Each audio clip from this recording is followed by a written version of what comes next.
Good evening, all. Good afternoon. Is that green screen or is it really summer? AI generated. Summer. Mateos went full AI on us today. He's traitor. Yeah, I'm trying to right now. It looks fun, but I can't really hear you because my speakers is. We're There totally we go. making fun of you. Oh, Okay, we're back. excellent. Now I can, yeah, I can appreciate the jokes now. Yeah. Nice. Look at that. At least he's got backlight. He even moved the table so the sun would do a nice Little key light there. edge light on his hair. Yeah, you don't Well know how done. much work went into this. Exactly. Moving the sun ain't easy. You get a shit, big, Oh, Hang on, let me move the sun. big There we lever. go.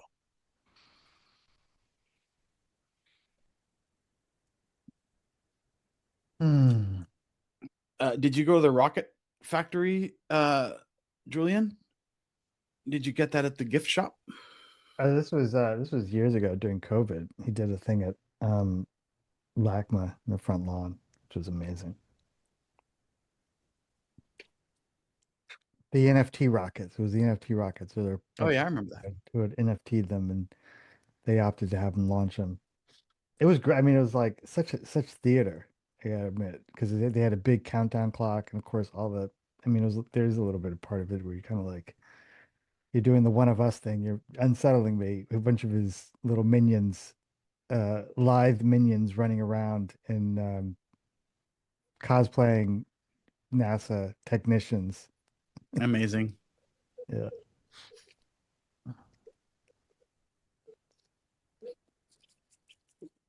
Peter, I never replied to you about the notarized thing. It just got tripped into a rabbit hole. Oh, that's okay. Yeah. No worries. Well, hello everybody, by the way. Happy Friday. I just so everyone knows, I had said to Julian, I said, look, you should become a notarist. Anybody could be, and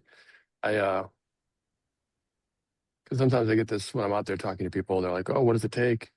And I don't know if anybody on this group is a notary public, but notary public, you have to go through some sort of officialdom to get your official stamp and so on. And this is nothing like that. This is just a notarist is an artist. So you just say you're one and you are one, just go do it. There's no official book. And so I invited Julian to come hang out with me on Hermosa and notarize people's existence. And he promised he would join, but he didn't show up. No. The weekends are just such a. I know. Yeah. I have a friend who does a slightly reverse project. He has started a funeral service for art and design projects that you've spent too much time on but never going to finish. So like I love that. he construes a whole ceremony for you to finally put it to rest. That book or video or whatever you've had in your mind, it's got to be so genius, and you can just let it go, grieve, and move on. So you find closure. You take your concept, drop it on a raft, set it on fire, and ship it to Valhalla. Yeah, I think he sort of decides on what kind of ceremony it is, but because he likes the bureaucracy of things, so I think he might actually give you a stamp certificate and then just do a secular thing. But I mean, if you really want to light it on fire, I'm sure he could accommodate. I like that. I like the bureaucratic aspect because then it could become a formal document that you could submit to the government for tax relief. Yeah. I mean, this is work. This is work you've done. This is brain power. This is it's this. What's the difference between that and a stock loss, right? Yeah, exactly. Yeah, I mean, this is how much brain tokens I've wasted on this. Can I get a subsidy for something? Yeah, enough tokens to have gotten the Big Mac token meal. By the way, Julian, that was my favorite design fiction of the week was Did it the McDonald's token special, the token menu. cool. I was literally driving back that evening and I saw a McDonald's billboard and it was like it was like $5 meals, which to me, like in Canada, there's no such thing as $5 fast food meals at all. Like it's $10 for a burger alone. So when I saw $5 meals, I was like, oh, the McDonald's index is real. Like they have to drop those prices because of and then I open my browser and I see, whatever token maxing burger deals. And I did a quick double take. It took me a quick second to register. I thought, oh, are they jumping on the bandwagon? Oh no, it's Julian. It's Julian just having fun. Anyways, good. I like that one. Good, thank you. So I don't know where these things come from. Yeah.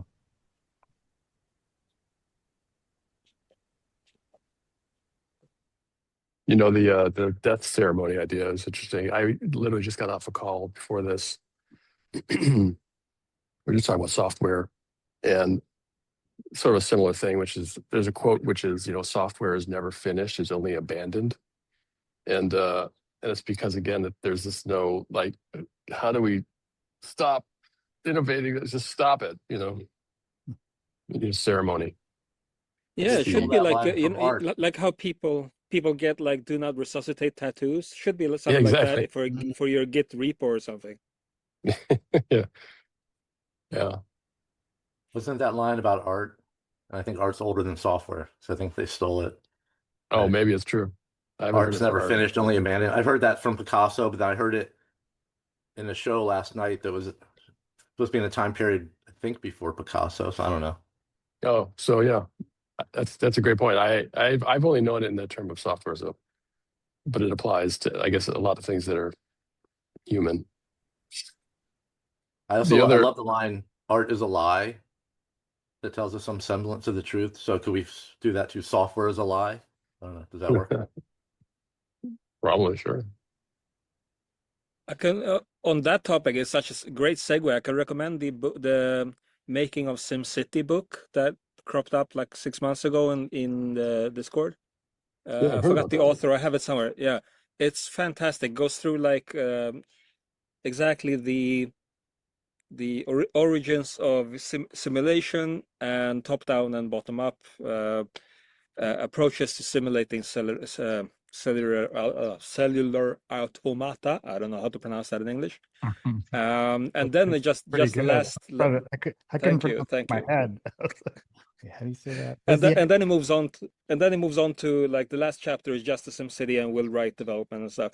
But the whole thing before that is like how alluring it is that once you simulate something, the simulation or the metaphor, the analog tells you something, but it's so easy to lose track that it's actually just one level or two levels of abstraction. So like the model is a lie, the map is in the territory, all that. It's a great book. I can really recommend it. Yeah, I'd read that it's supposed to be good. That Yeah, one? I'm gonna add that to my list.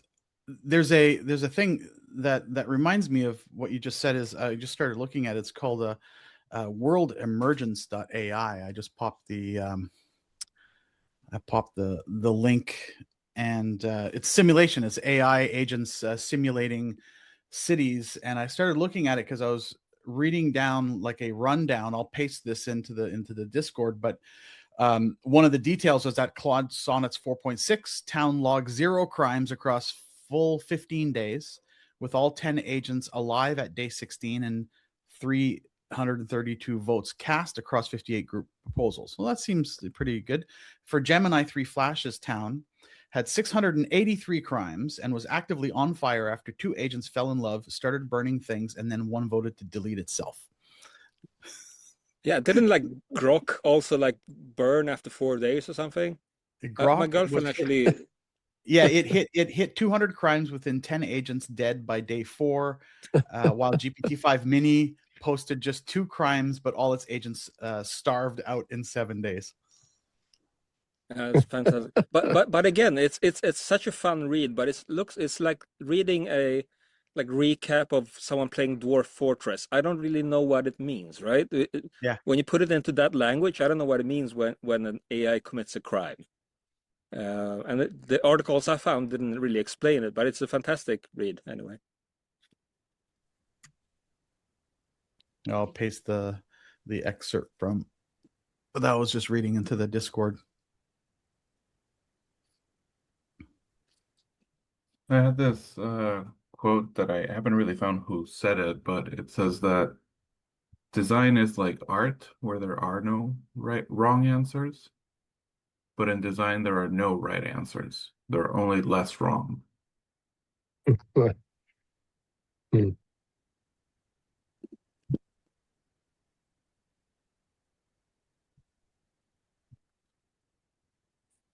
Ted, that makes me think of a quote that last week, I think you were talking kind of near the end about kind of frustration with the design field, I'll call it. I forget the way you had phrased it, but I don't know if you had mentioned taste or if we got on that topic of taste versus empirical, So it reminded me of, I want to say last time, I love Ray and Charles Eames and their work, of course, but there's a quote that's, I think it was Charles Eames that said, talking about like, should design have taste or, that part of it. He said, the extent to which a design has a design style is the extent to which the design problem hasn't been solved.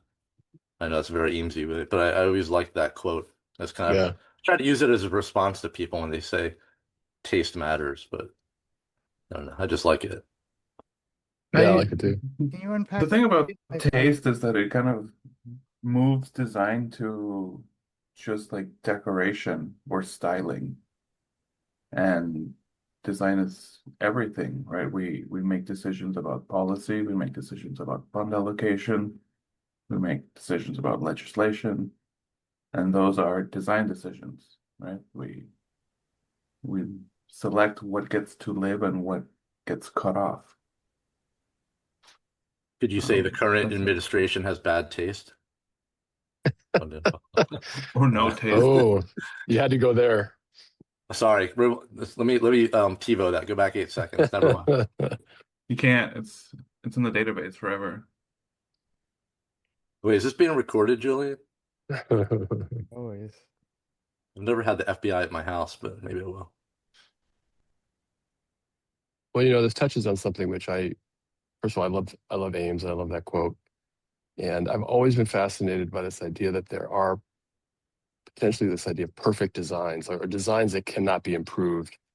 And having lived in New York for so long, I always bring up the cockroach. You think about the cockroach design hasn't changed in like 400 million years or something. Like it is the essence of just perfect for its goal, right? And so so like, what's the equivalent in human design things? And I think they don't exist at that level, but there are certain things. And for me, one of them is the bicycle. Like if you think about a bicycle, its form, it hasn't really changed that much. Like, so you have versions of what you use to build it, how it's constructed, the colors, and I guess we should consider taste and so on. But it's approaching an archetype, I think, of a design that maybe it would make Ames happy. But I think the second part of what you said before, right? So the cockroach is perfectly designed and hasn't changed because it's such a surviving adaptation. But it's for a purpose and for an environment, right? And everything that we Yeah. design is for a purpose which is either functional, but also like market, aesthetics, positioning, conspicuous consumption. A bike is perfect for someone who has use of their legs, who has to navigate the streets and have a high vantage point. Otherwise, lying down bicycles are actually better, right? So Yep. I think it's for a particular purpose. It's still valuable to talk about. Like you can't subtract anything more from this design, and now it's perfect, given that this is what we're trying to accomplish and these constraints and goals. That I don't have any problem with that. And people who are very outspoken and convinced like this is how it should be, I like it. It's much better than the wishy-washy like approach. But I think it's always so easy to forget that it's always for some sort of constraint, outspoken or not, right? Yeah. There's a And the design. cockroach is really good. Yeah, cockroaches are really good at like they don't have much brains, but they can survive anything. Yeah, You know, they're adaptable. I think their design is able to adapt. So I don't think there's one cockroach design. There's lots of different cockroaches out there, and there's been many different kind of cockroaches over time. But yeah, I think like nature's like, you know, for nature stuff, you know, I think an egg is a pretty good design. Like you see consistency from creature to creature. You know, we do science experiments where we drop them, and they show a certain level of force that they can endure on one axis. I think that kind of works. But speaking of the bicycle one, yeah, you know, Matthias, you're right. Like a recumbent bike is more efficient of a bicycle than one that you sit high up on. However, you see better when you sit high up on a bicycle than when you, you know, you're more likely to get crushed by a truck in a lay down bike than a sit up bike. But at the same time, a bicycle is an absolutely useless design if you only have one leg or no legs at all. So, you know, a perfect design is only within the context of like the perfect application or the perfect use case or a specific use case. But in the sense that a bicycle, both recumbent and stand up, do things like, oh yeah, let's use the largest muscles in our body for propulsion. Let's use the most dexterous parts of our body to steer.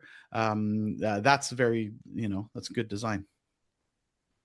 I think you nailed it. It's all about context. We can only, you know, decide that something is perfect if it fits the context, right?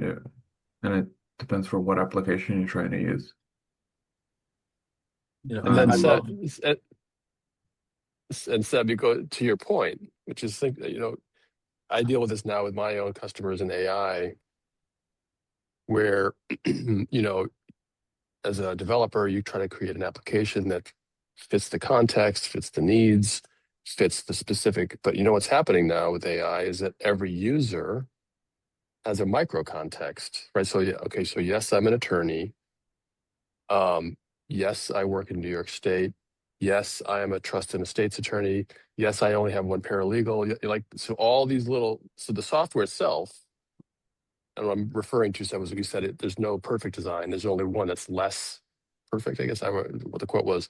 But now you're getting to the point where somebody at the end result is like, I'm just going to build my own very specific custom thing because that design I can do now. It could be, you know, audience of one, which is sort of interesting. Yeah, I love evolution. I'm sure many here have, like back in the day when I worked at Lockheed Martin, especially, we used genetic algorithms, evolutionary computation to do some bad military stuff. But it was interesting to get to use those tools. And at that job, I learned a lot about, you know, biological evolution. We used the selfish gene algorithm, if anyone's familiar with it, you know, from Richard Dawkins, selfish Oh gene yeah, of idea. course. It's a great book. That was the one that ended up being the most robust for us. But I love that definition of evolution where, like Dre, you said, you know, it's not about like the most fit, it's about the most adaptable over time, right? So there's a Right. certain robustness like in the moment, like a bicycle right now in the context you're using. There's like robustness across like that same bike. Could I switch the tires or other things like, you know, in for today, this week, you know, kind of nearer time, right? Mhm. And then there's robustness over like more evolutionary scale, right? I don't know if that means like if bikes could have sex, and propagate and mutate, you know, be interesting. Like, and then, you know, their fitness function was like people riding them in certain contexts. That's an interesting thing. We could simulate that and do a GA on that. But I wonder, like, in the moment, is there something to say for, you know, like bikes?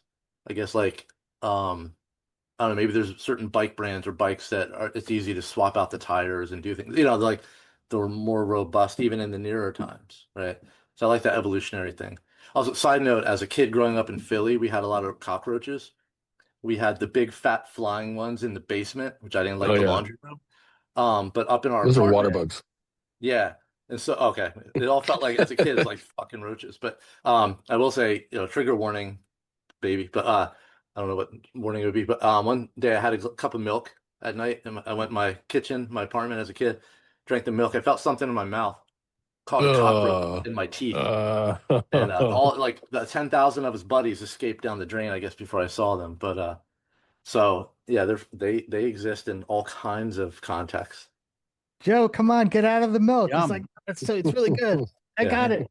Cover I don't me. remember if he please." survived. I don't know what I didn't swallow him, so maybe he survived after I spit him in the sink.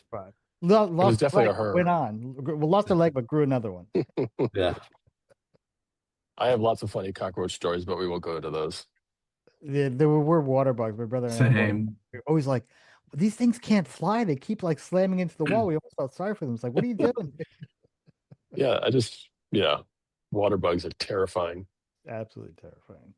We're talking. What's the new? What's the alien? Read the one with the. What is that? The one that the Fargo producer made. Oh, Alien Earth. Early Alien Earth. Yeah. You're like, oh my God, those creatures are so cute. I was like, no, giving me nightmares. They're so cute. So I wonder, just like what I was saying, about Dre, and you mentioned the adaptability, right? Does that how much does that show up? I mean, there's so many things it could mean, but in product design, in experience service design, like I guess people that make we have like nearer term. I keep saying the pun based on near future, right? Nearer term, kind of like, especially like companies that like they want to make a product that'll sell this quarter. I wonder like how do you bake that into things so you don't have to keep making new things, that it can be Mm. robust against contexts. Yeah, that's a good little exploration. The only thing that I can think of right now is I think of like Birkenstocks. Like the whole idea is like you go buy a pair of Birkenstocks and they'll tell you about like, yeah, they're built well and they're designed in such a way that they're going to be uncomfortable for the first little while until your feet push the cork in, and then it molds to your foot, and then it means no one can ever wear these things without feeling what your foot feels like.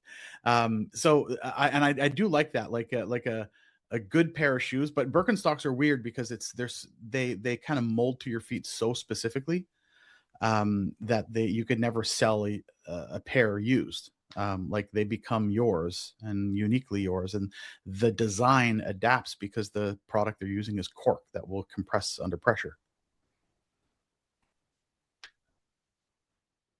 I think that question also goes right back to what Mateus was saying, which is we're at that moment where we're still living in this top-down product world where the products that we buy are created by somebody else. And in order to create those products, they have to make bets. And sometimes the bets work, sometimes the bets don't work. But now when you have 3D printing, you have AI, it's a world now where you can build whatever you want. You don't necessarily have to buy it from someone else. And you can do it at a price that may not be as low, but is not terrible. When I was growing up, you guys probably remember the Jetsons. And I don't know why I remember this, but it just seemed like the most amazing thing is that they had that box you could go to and you could just dial in what you want. It would just make it. So you open it up and you pull out whatever the hell, like we're not that far from that world. So that's a completely different bottoms up approach. The economics are totally different. And Okay, no, sorry. go ahead.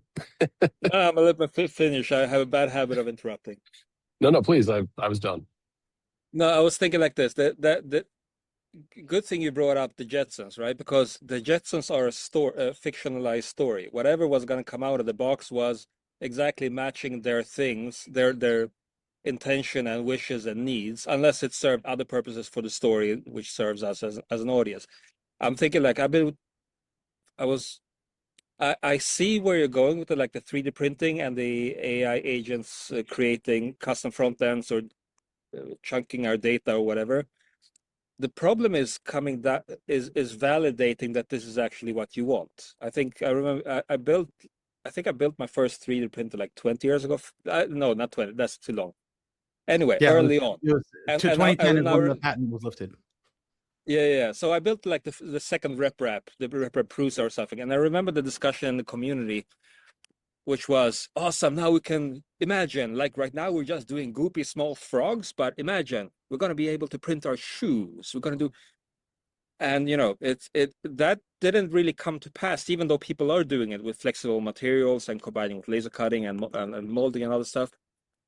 But the problem comes down even like for clients using AIs to parse their data or doing front ends for their needs comes down to how do if you don't have the technical skills to evaluate if what you are receiving is good enough, you're going to have a trust issue. So it might look good or function seemingly good, but you can't really be certain of it. That's why we still have software need for like a software testers validating the data, validating the whole tool chain, stopping what do you call it, man in the middle attacks, or that stuff that happened with GitHub like a couple of years ago when you had poisoned the apps that spread. So up to a point, if your goal is I just need to put up a fast homepage and that's it, I can, as a klutzy internet person, I can go in and validate the code and see that nothing odd is happening. But I'm now playing around with doing like, well, can I do a Stripe front end for my web shop? And I've actually tried it, and I thought, well, it seems to work, but I have no idea I'm not good enough to validate those things, like security certificates and stuff. I have no, I just trust Claude and pray to Jesus. I have, Yeah. and at some point you need to. And I think going back to the Jetsons, if the Jetsons said, yeah, okay, this works, but I mean, it's too brittle for a robot, and it didn't take into account that our doorways aren't that big, so we can't fit it through, you'd have all these small problems that never appear in stories, right? But I get the allure because it's so Well, easy. also, where I thought you were going was, I don't disagree with what you're saying. Steve Jobs, we seem to have a lot of quotes in this session. There's the Steve Jobs quote, which I also love, which is the customers don't know what they want until you show it to them. Right. He was famous for being like, customer surveys, forget that shit. Like I would have never come up with the iPhone. If I had listened to my customers, I would have created a better BlackBerry, Like I think yeah, a lot of people don't want the burden of having to figure out what they actually want. They want someone to tell them. But I think that's true. I'm talking about just the methods of production.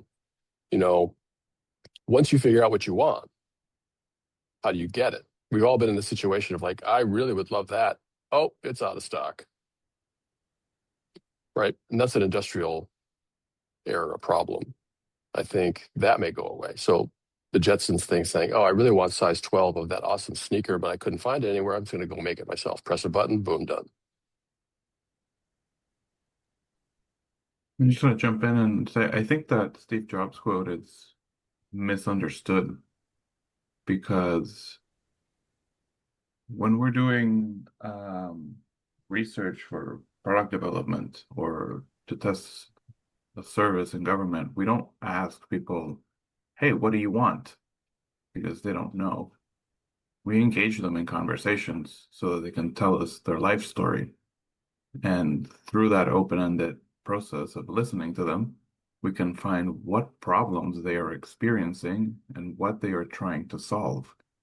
And this tells us what we should build, right? It's not about kind of asking them, right? How would you solve it? It's not crowdsourcing solutions, right?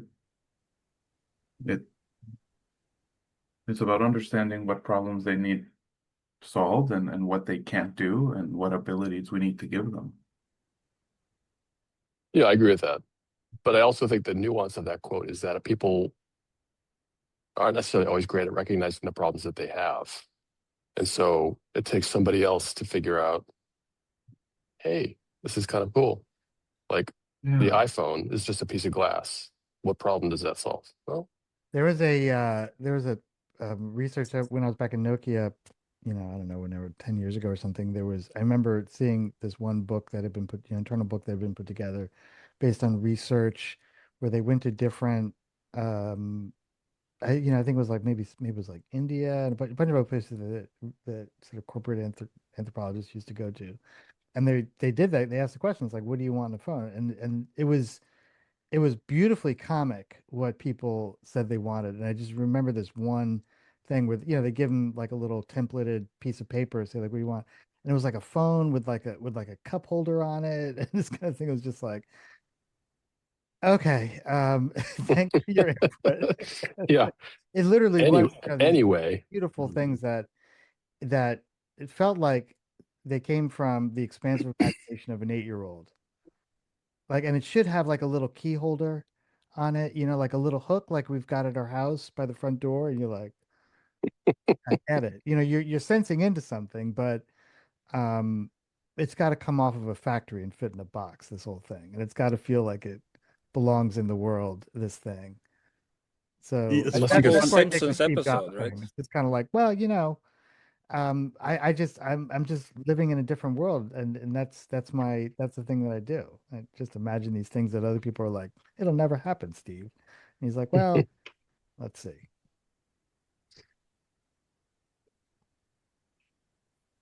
I was gonna say the Swiss Army knife seems to be like a little different. Like it's there. It's almost a fetish to have like extra things, right? You get ones that have tools you'll never use, but it's just great to have them. I wonder why. The word tools, maybe. the I did optionality.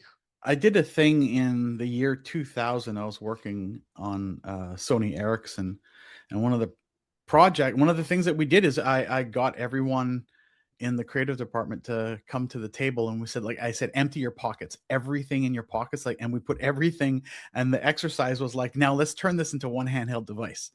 And we started to see the things like, oh, there's like somebody had a knife.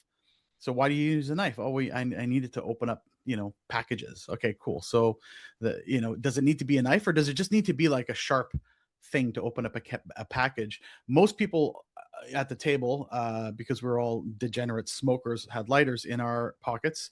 So that was the big one. It was like, oh, how do we incorporate a lighter in a phone so we can light our cigarettes? And that was, so yeah, playing what Julian was just saying, a bunch of 3-year-olds collecting all their toys and trying to figure out how do you make the ultimate transformer toy out of everything that you own. That was a super fun exercise. I would love to do that now. Like, what do we carry in our pockets now that the phone takes care of so many things, like flashlights and calculators and so on and so forth? Some of us will still have lighters in our pockets, but like, what are other things that we now carry in our pockets now that like the next gen phone might need to potentially consider including? I would love if your phone could be like run on hydrogen, which you can also use as a lighter. That would be like a That'd be fuel good. cell driven phone lighter. Or why not just a gas powered phone? Just a Yeah, little sure. gas powered jobby. Ooh, turbine. Whatever you want to make it called. Yeah, yeah. There you go. A turbine. But I was thinking going back to like asking customers for or users or potential. I mean, we have a whole field that does this. It's human computer interaction and UX, right? So you have UX researchers and anthropologists going out asking, what would you like to accomplish in your life? And people give us their problems rather than suggesting solutions, which is, traditionally faster horses or the jobs quote, right? So I want to light my cigarette. Okay, but why? Okay, but because I want to smoke. Okay, but why? And and then on the other end, you have the designers and engineers who can see, okay, what's feasible and what kind of products can we market and sell to what market. There's a Simpsons episode, right, where he finds his long lost brother or cousin or something, and Homer gets to design the car, and he has exactly the same thing. I want like 5 cup holders for Big Gulp. I want a hot dog stand. I want this and that, and it's a fiasco. I remember But the that one. I question would, use that but slide but in. yeah, I mean, but the process is, I mean, obviously the brothers company didn't use UX researchers, which you should have, to find out what needs did Homer try to address, right? Um, that I use that screenshot in a slide to explain that we we need to shift from an unconscious designing to a conscious designing, where we have the actual evidence of the needs before we make decisions on what to build. Otherwise, it's just the loudest voices in the room get to decide what gets built, what gets funded, and sometimes those decisions don't meet the needs, right? Or it doesn't do. And it's a balance, because then users will want things that we can't deliver, right? It's not feasible to add stuff that they're asking.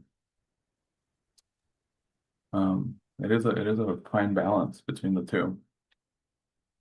And I'll add that it's interesting that you bring up the Jetsons because like think about how much that cartoon has influenced our images of the future, Yeah, right?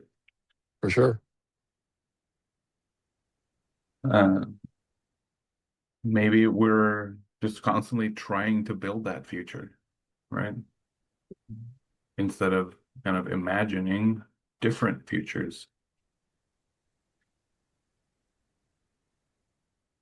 I would argue that nobody really remembers the Jetsons anymore. Like young generations don't remember the Jetsons, so I don't think it's a because I use Rosie the Roomba,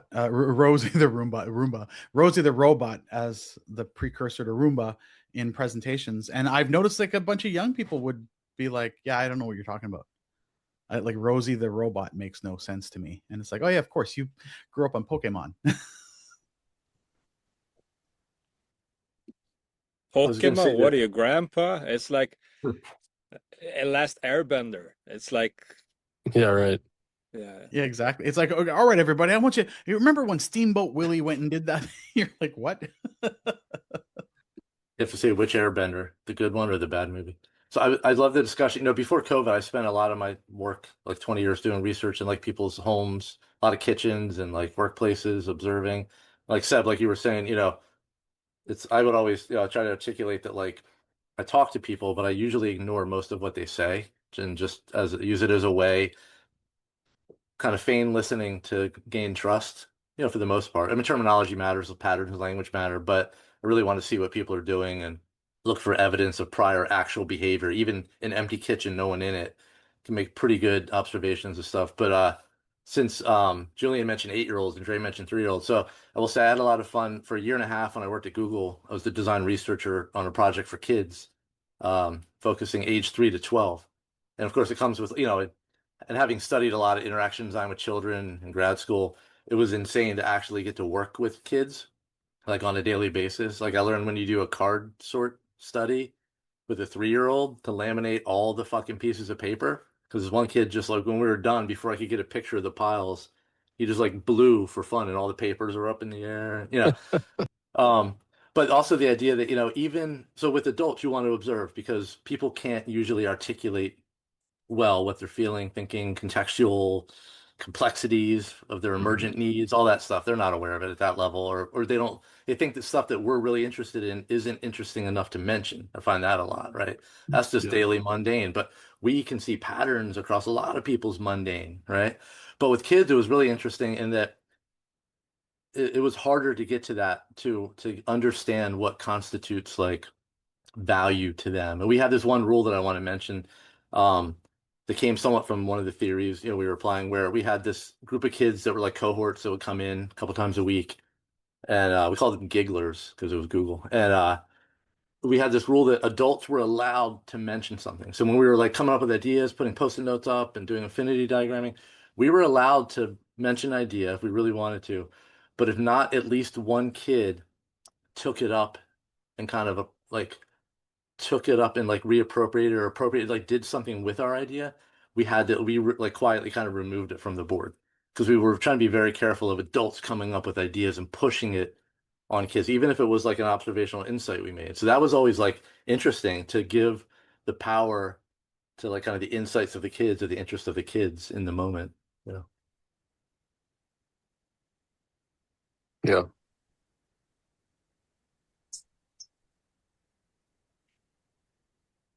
I would I'm assume curious. I that. mean, oh, sorry. Go ahead, man. I was just gonna. I was gonna change the subject. I was gonna go to ask Joel, like, No. because I think I've given up on adults, so I'm thinking like, okay, so what can I do with how get it? Sorry, get into kids is the wrong thing. Get into working and trying out design ideas with kids, right? I did a Swedish translation of Julian's design fiction kit, and I want to do a simplified version or of the methodology or of the kit for kids.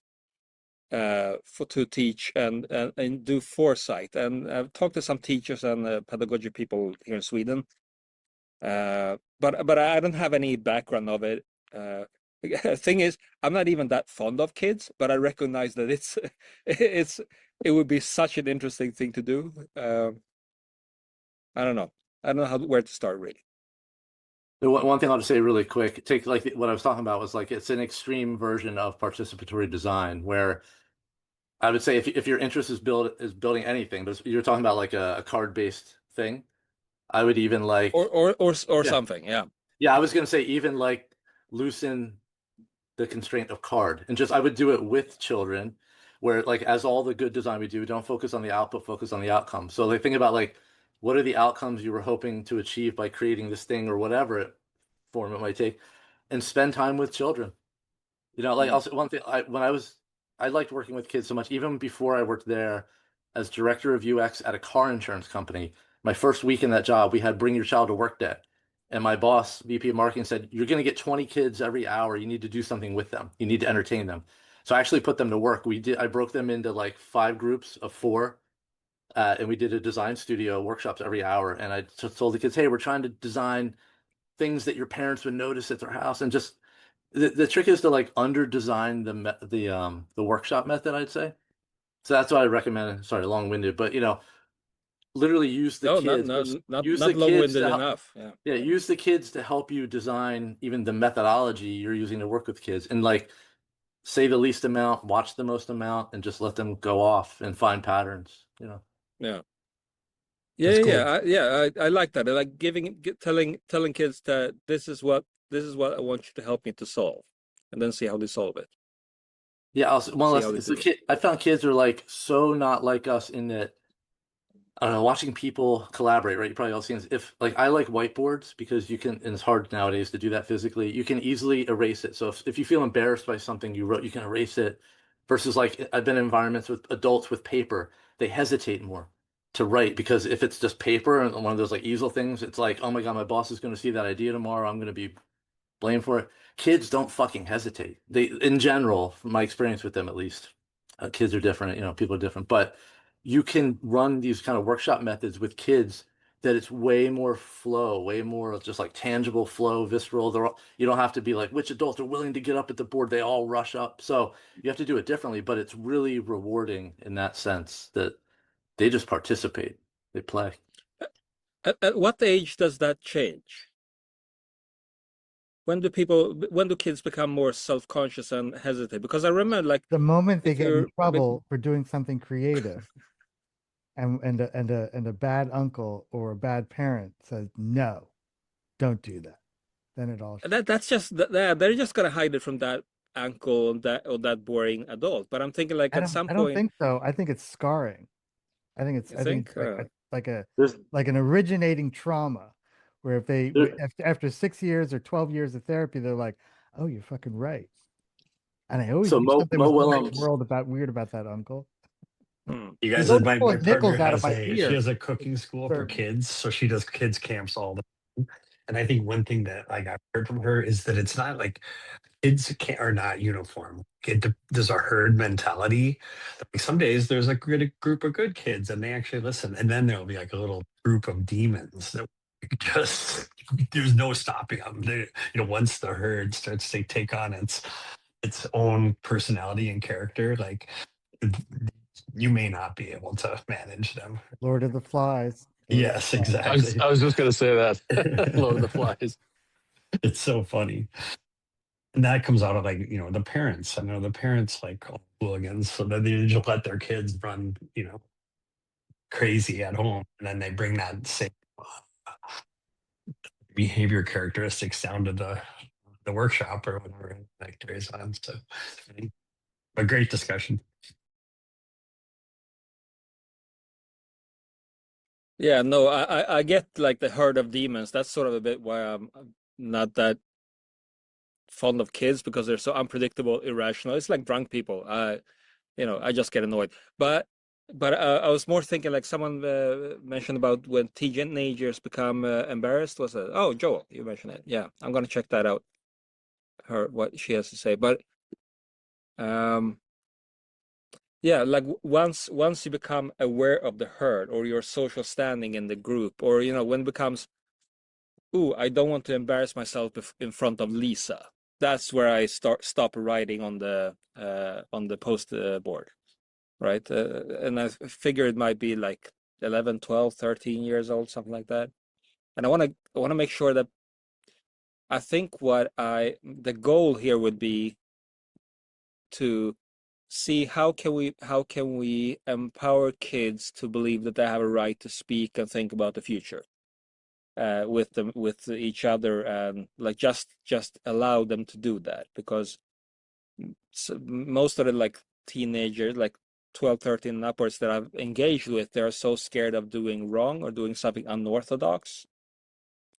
They don't mind really they're so conscious of being part of a set group with a set axiomatic rule set and pecking order and all that, but they're not very comfortable stepping outside of it. And most of them that I met,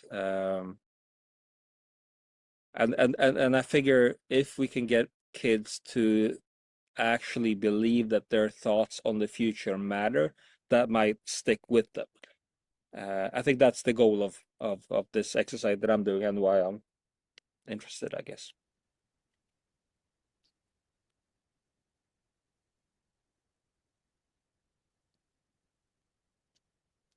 Let's say, because I have a feeling it's going to go into something very different. So tying back to the art discussion earlier, there was a quote I saw in this. I think it's a book by Brian Eno. This tiny little book that I bought because seemed a lot of every page was interesting. But he said that play is how children learn, and he's talking about like the book's about what is art for, right? Which I find interesting. So he said play is how children learn, and art is how adults play.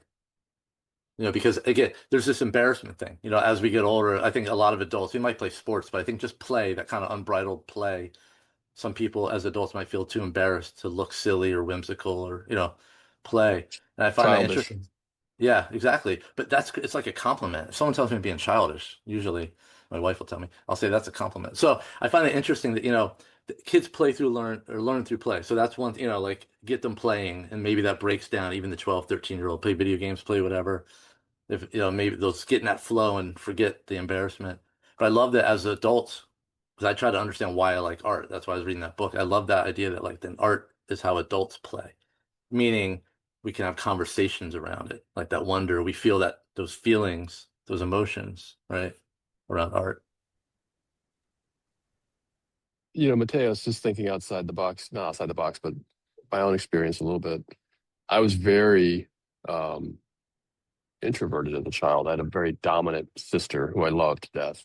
And she was always the leader. Like she would always say, we're doing this, and we'd all go do it, And I think the dynamics of a group are important. And why I'm bringing it up is because my parents would send me to camp in the summertime.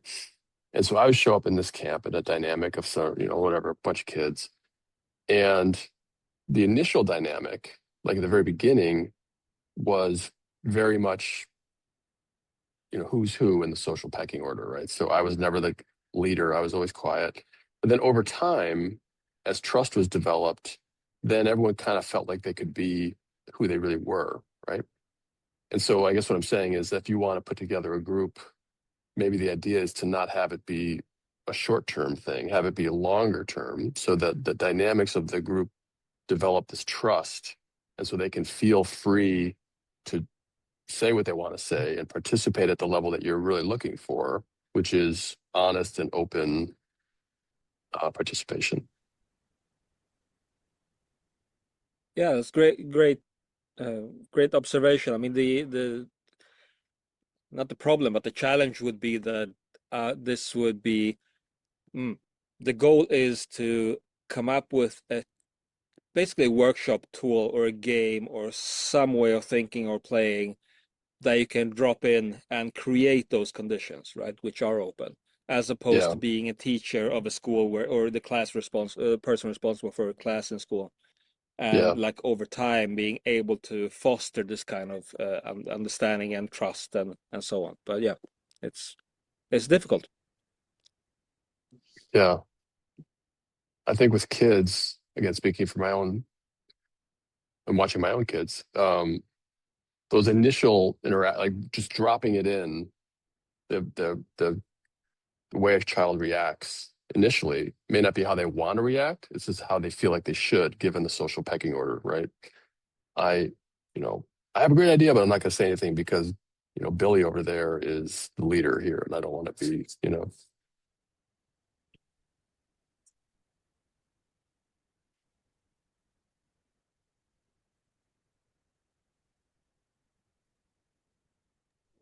I mean, there's certainly something really important about play.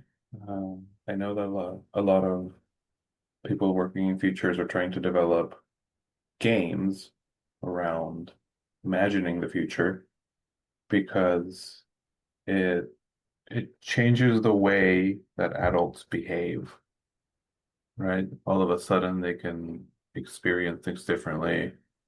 There aren't consequences that much because it's game, right?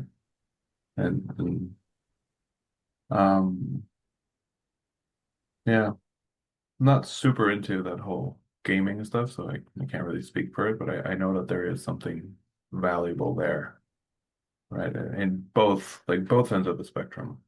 Getting adults to play and explore the future that way, and getting kids to explore the future through play.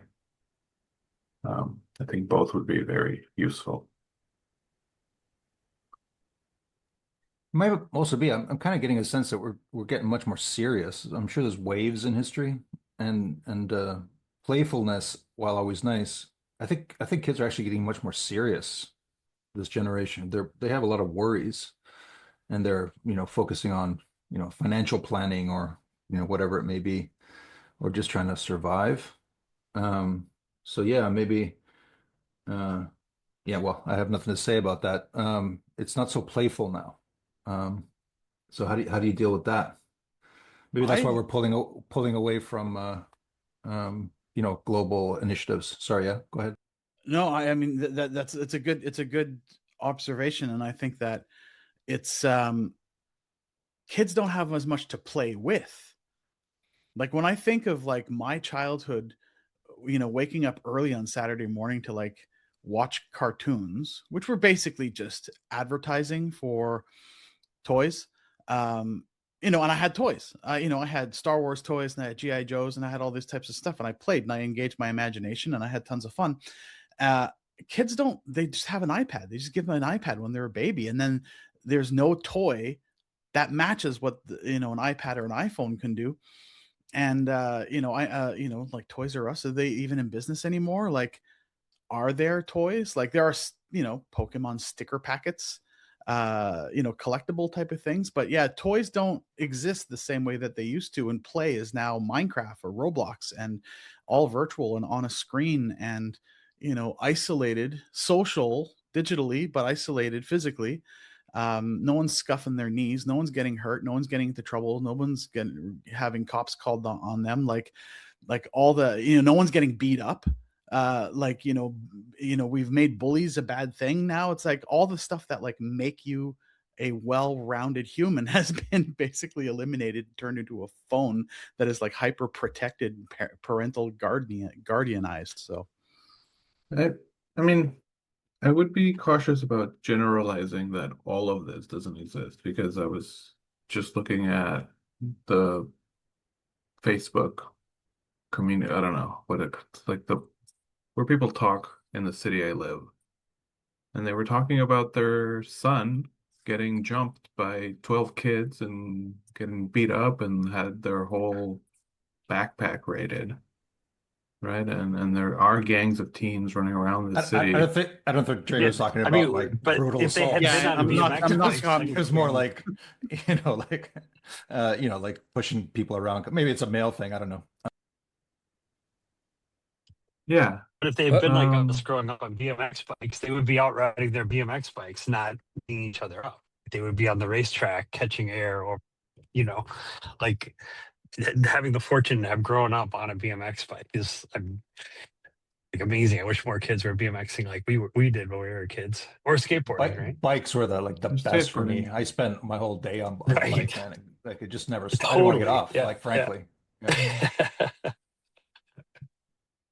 yeah, okay.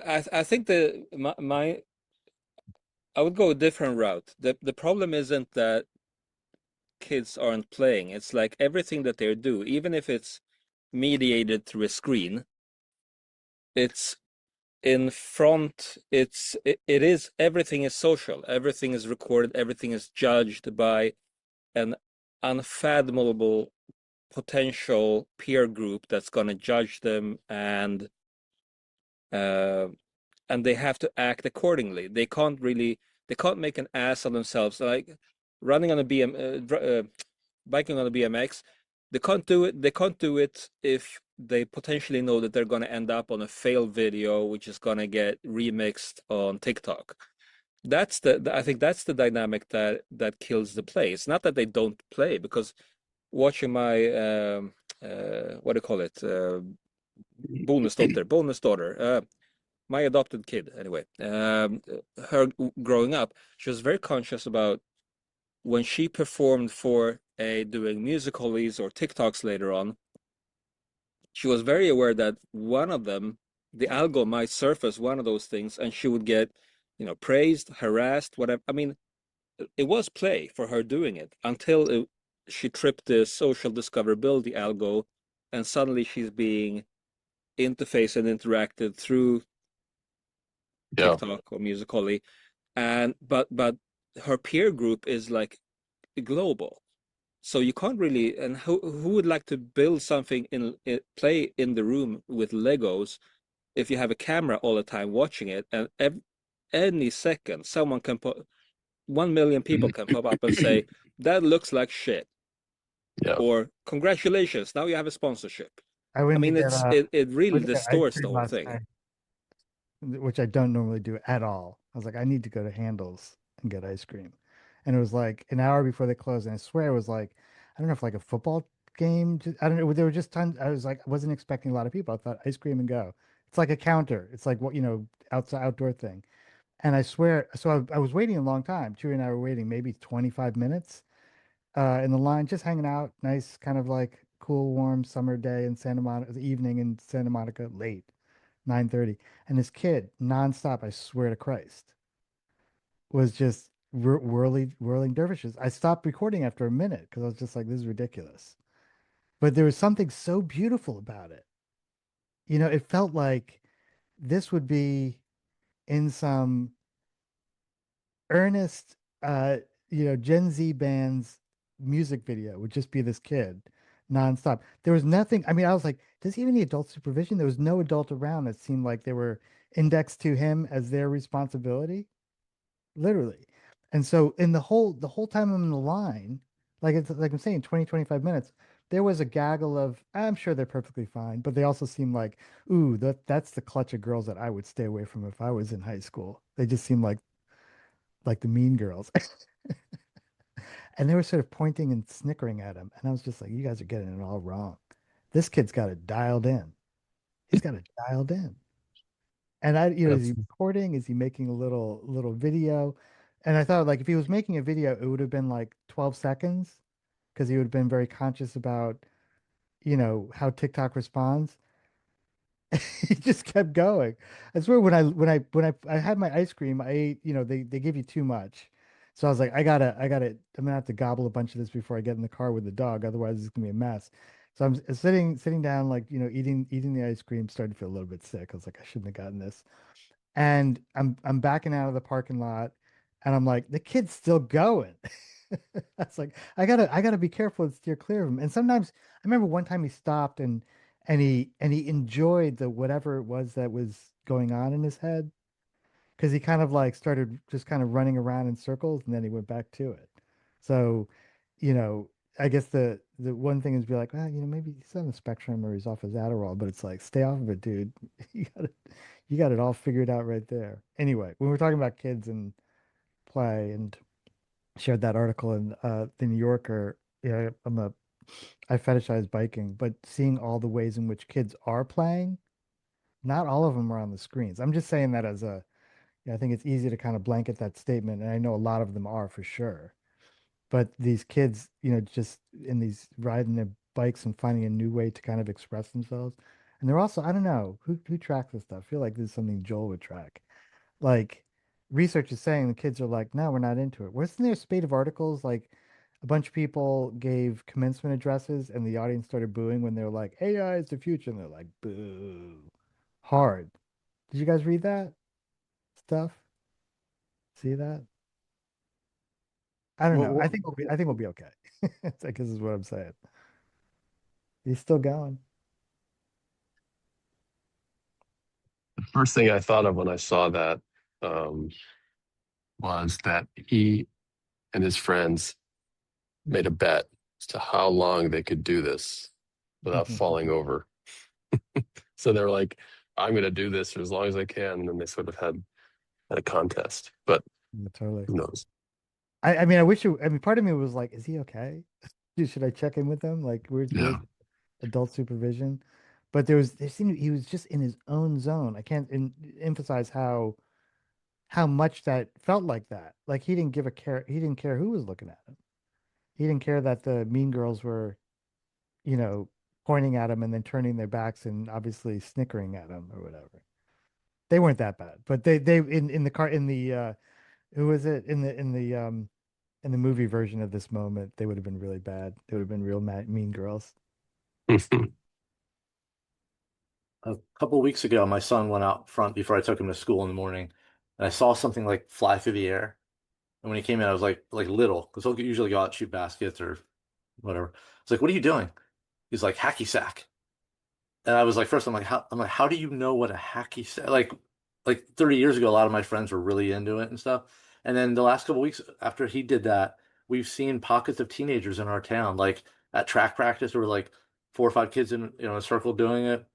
It must have been a TikTok thing. I haven't looked into it, but I don't know if anyone else here has seen it. But all of a sudden, hacky sacks are back in our town. They like different groups of people, different places, like 4 or 5 sightings that I've had. that's cool. Is it like people are like, Mr. Eden, have you heard of these hacky sack things? You're just kind of like, oh, kid, let me tell you. And the thing is, my son had this little vinyl football thing that in no way would it serve as a good hacky sack. So he had seen other people doing, I'm sure, and he was like trying to do it. I'm like, that's not going to work. You're going to be bad at it. I hope it's not TikTok. Let's talk about how about some Guatemalan pants? You guys want to try those? It's called a fanny pack.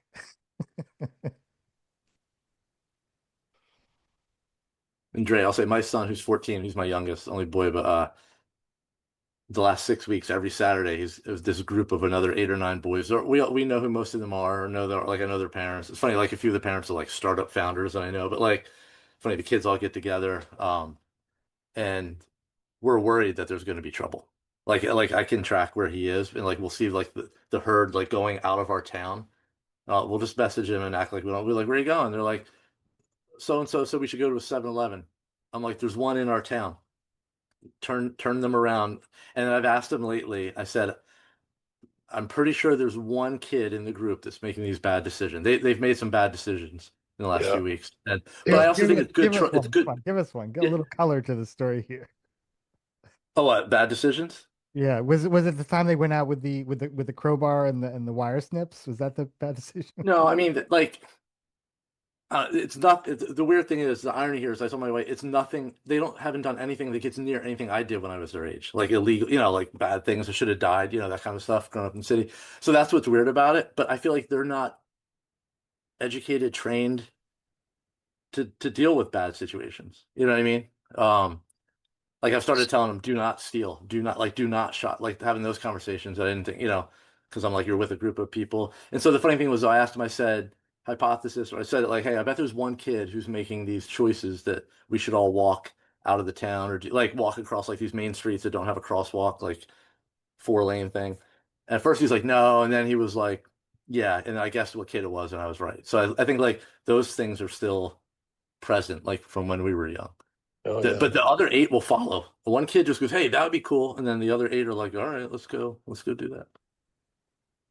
Yeah, critical thinking in kids is, not always the best, but yeah, when I think of the shit I got up to when I was a kid and how little my parents had any control over that, like there was no cell phones, there was no nothing. There were pay phones, and because I was like a phone freak, I knew how to bypass. I didn't need to change to like call a phone. I could just take the receiver off and create the static necessary to get a free phone call. So I still always had a way to call home, but it's like, okay, when when the street lights start going out, you need, or start turning on, you need to come home type of situation. I just think if I was a parent today, there's no freaking way, even though I'm like, I don't think helicopter parenting is good. I don't think I could not be a helicopter parent. Like I don't know how parents today could do it. But yeah, you're right. It's assessing the level of risk of like how dangerous is this thing. And sometimes, kids got to get in trouble. You're going to learn by your mistakes. The only way that you're going to implant that adrenaline memory that you will remember for the rest of your life is like when the bad thing happens, and then you're like, oh, I never want that bad thing to happen again. Otherwise, it's just this thing that doesn't really exist because there's no consequences. You haven't felt the consequences, and then just hope that it's minor. But yeah, having discussions about don't shoplift. Whatever, I shoplifted, I just did it way better than everyone else. I never got caught, and I had an amazing tape collection because of it. And I'm like, I'm kind of glad I did, but like that was dumb. That was stupid dumb, because I had friends who got caught that kind of screwed them up. I'm curious, how much of this Yeah. is a change is a change in the attitude to parenting, and how much is a consequence of we now can track our kids through their phones, right? They are, if my kid is always reachable, doesn't that imply that I should reach out or know where they are or what they are doing? Doesn't that force the responsibility onto me? Because so I self-project that, of course, a responsible parent would do this. Why shouldn't I? Just to check to see if they're okay. Who are they with? Whatever. Joel, I think, is my kid with that future startup founder who takes initiative and leads people over 4 lanes, right? Where before you just do like set up the rules. Don't do anything stupid that's land you in prison or in hospital. Here's how you can tell. And now we can surveil them, and that it's not that we always wanted to surveil them, but the surveillance capability makes us rethink what a responsible parenting is. I think there's Right. also something where it's like this combination of the possibility of surveillance, which you're mentioning, and I totally agree with also the weird access that kids now have to like knowing about all kinds of terrible things so when I was a kid, and I'm sure this is true for a lot of people looking around at the sort of demographics here, you go out and play with your friends, and no one would be monitoring that. But there was sort of like a social norm of things. But there wasn't an idea of like, yeah, by the way, you as a kid will know about CSAM or about like, the like horrible violence that you just easily can find on every place on the internet on your phone. So there's just like a weird Overton window of parenting that has changed a lot.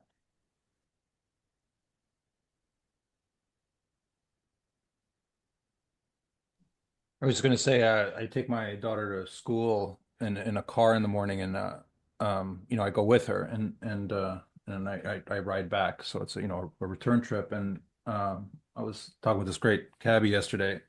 6 kids, couldn't believe it.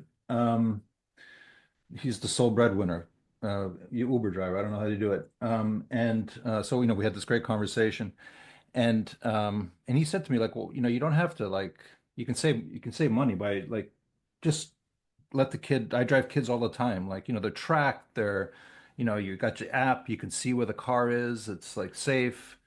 Um, you know, uh, you should just like, put her in a car. And it was a good question. Like, I like going with her. That's one thing, because until recently we just would walk to school. So I liked holding her hand, walking her to school. But as she grows up, she's becoming more herself, and I'm there mainly for safety. And it was really hard for me to think about not just putting her in a car and like watching her go, right? Like it would have been very hard for me to do. And so I'm actually still thinking about that. I may decide to do that, but that's a that's a hard problem for me to solve. What about when kids used to just get put into buses with a Yeah, bunch of dude. Yeah, other random kids, and then no yeah. tracking, I had a job. I had a full of job when I was trouble. 13, like on 10 speed, like delivering packages in like, I live in a kind of industrial area, like to factories and like, like in alleys, basically, completely unsafe, like middle of winter, like right around my 10 speed. Yeah, I'm with you, man. It's different.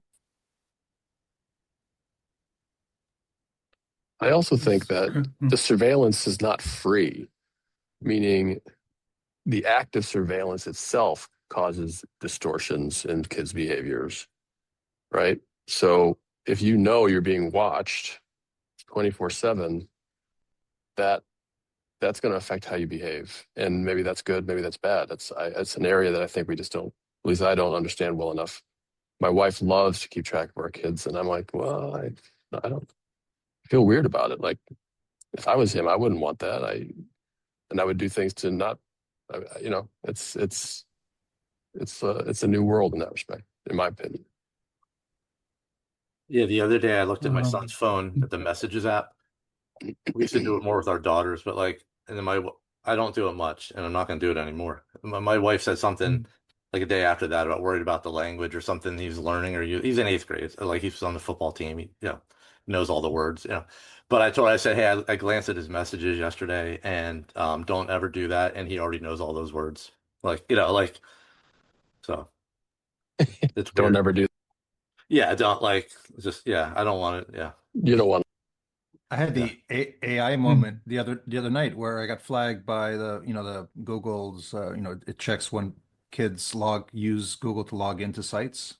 They authenticate with Google, and that she authenticated with ChatGPT we'd never seen that before, and I had to talk to her about it. And so now that's the choice I made there was to guide her. So it's like when she first starts taking weed or whatever. All right, I'm going to be there with her. No, I mean I'm going to walk her through AI. I'm going to teach her how to use this stuff to be better. It's more work for me to do now, but I'm really excited about it. But that happened. Like her friends all use it. You can't keep them away from it. And I was really surprised, but also kind of excited. Well, and they all use Snapchat, right? So they all know where each other are, like a little herd. At least our stepdaughter does. She knows where all the kids are in the city at all times. Yeah. My dad, well, this conversation is reminding me of something that my dad used to say, and I've heard him say it a lot, but sort of if I translated it to English, it would be something like, the devil takes care of children so he can take them when they're adults. And it's like when we were growing up without all of this tracking, right?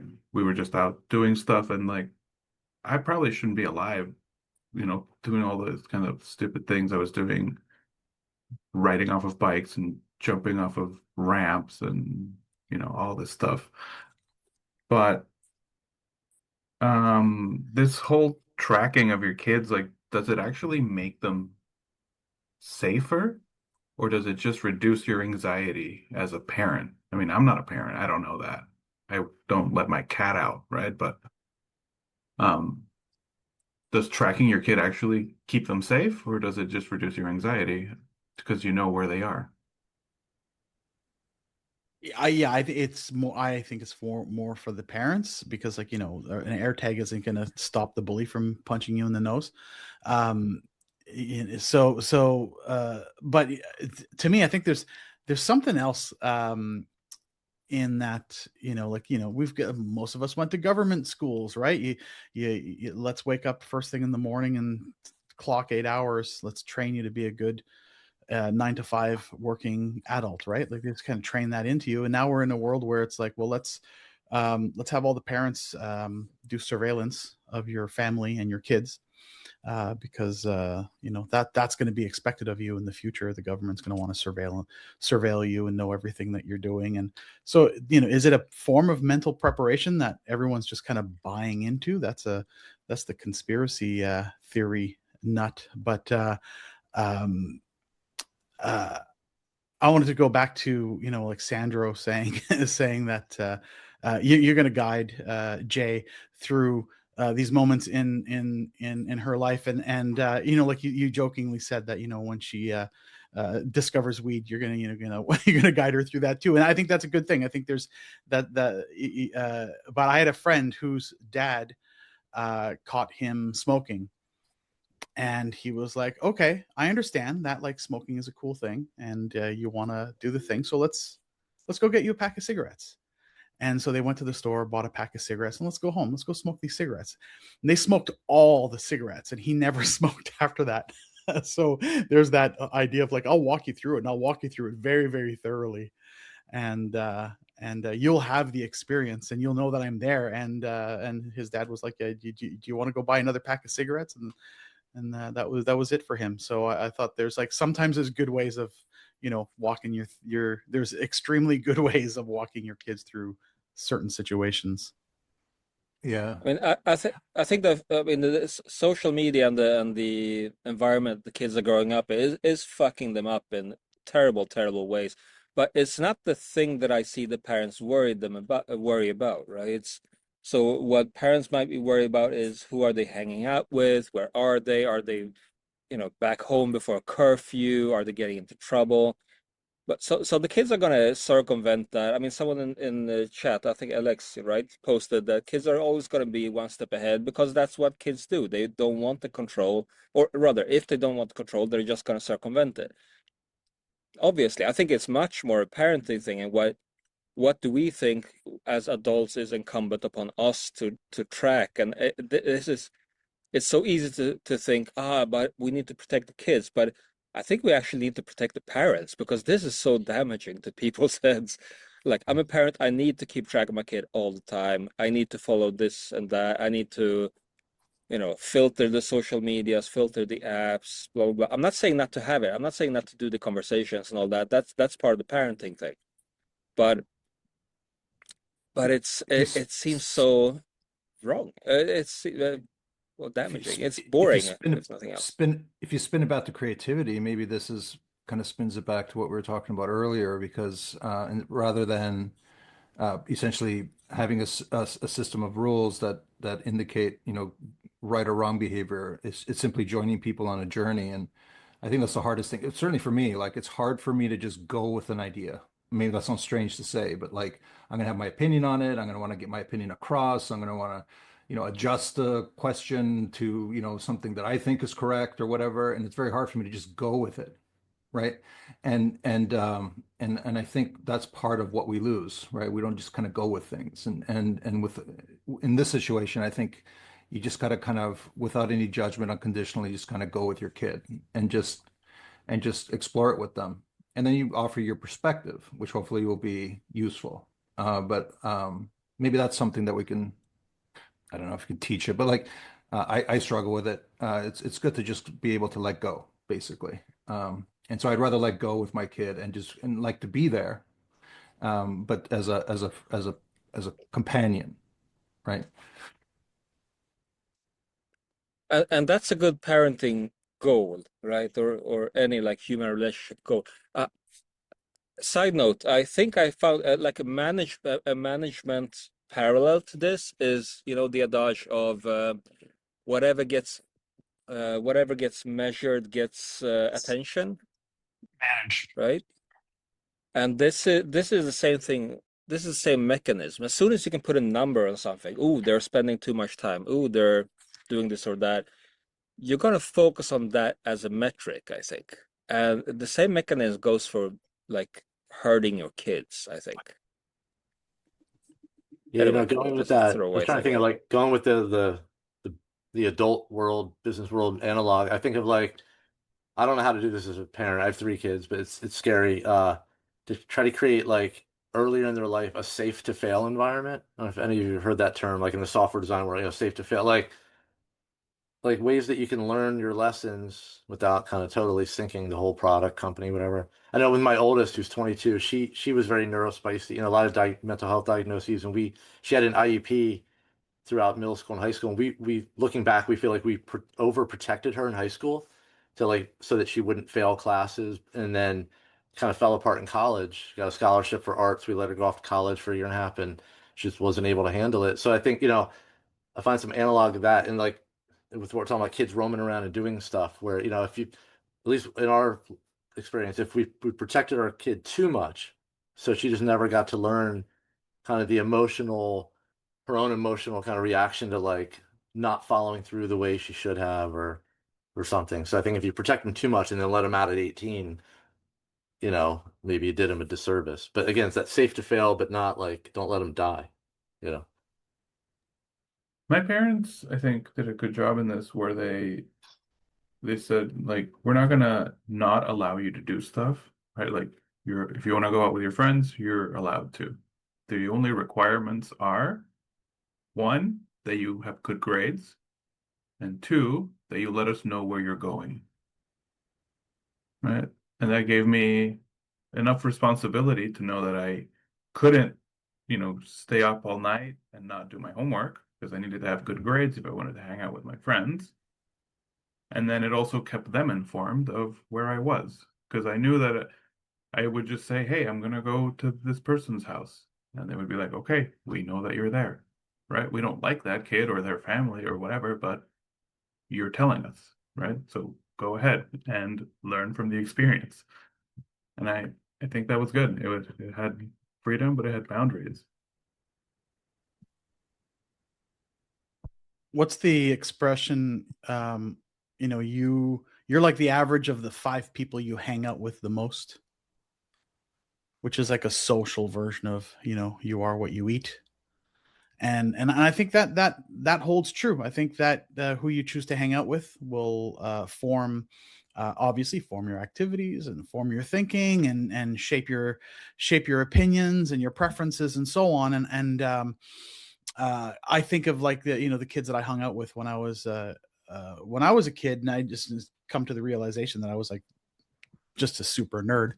And it was like I hung out with people who made music or worked on computer stuff, and that was pretty much it. I didn't do anything too controversial. I had a bit of fun, but then now we're dealing with the content as well. Like it's you are what you eat, and because content is such a big deal, I think there's the thing I think parents could work on monitoring is like more specifically like who are the kids following in terms of content creators, because I look at some of these like TikTok pranksters who are just trouble, like just menaces to society, and they make it look like it's entertainment.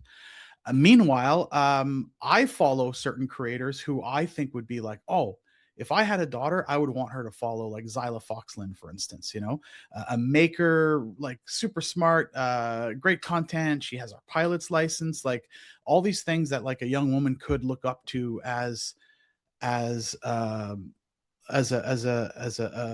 great example of like a trajectory to take as a young adult.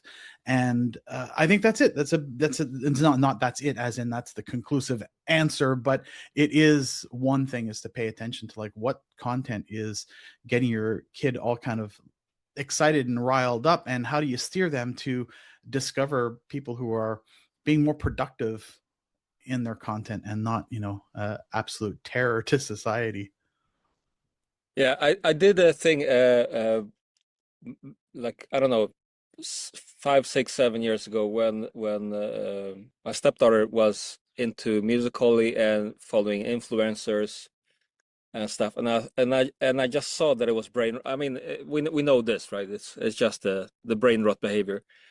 And I figured, okay, what can I do? Okay, so I'll limit the bandwidth on the router tied to her devices. So whenever she's using that stuff, it's gonna get load a bit slower. So she's gonna get annoyed with the platforms and hopefully find something else.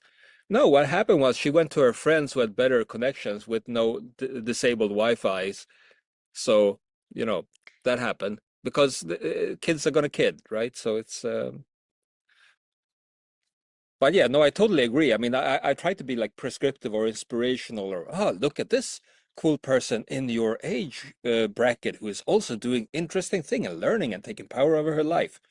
Nah, it's now it's I guess it's kids look at balls maxing or whatever, right? It's yeah, what are you gonna do?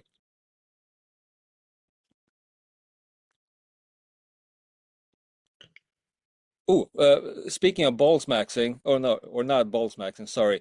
I started two newsletters. I'd love if you guys subscribe. I've got a like 10 a year or something, really low volume. I'd love to have your input because I'm giving up on social media, so that's the only way where I'm doing it. So hang on, there we go. I know we talked about like subscribing to each other's stuff like 6 months ago, so that's my hat in the ring. Yeah. So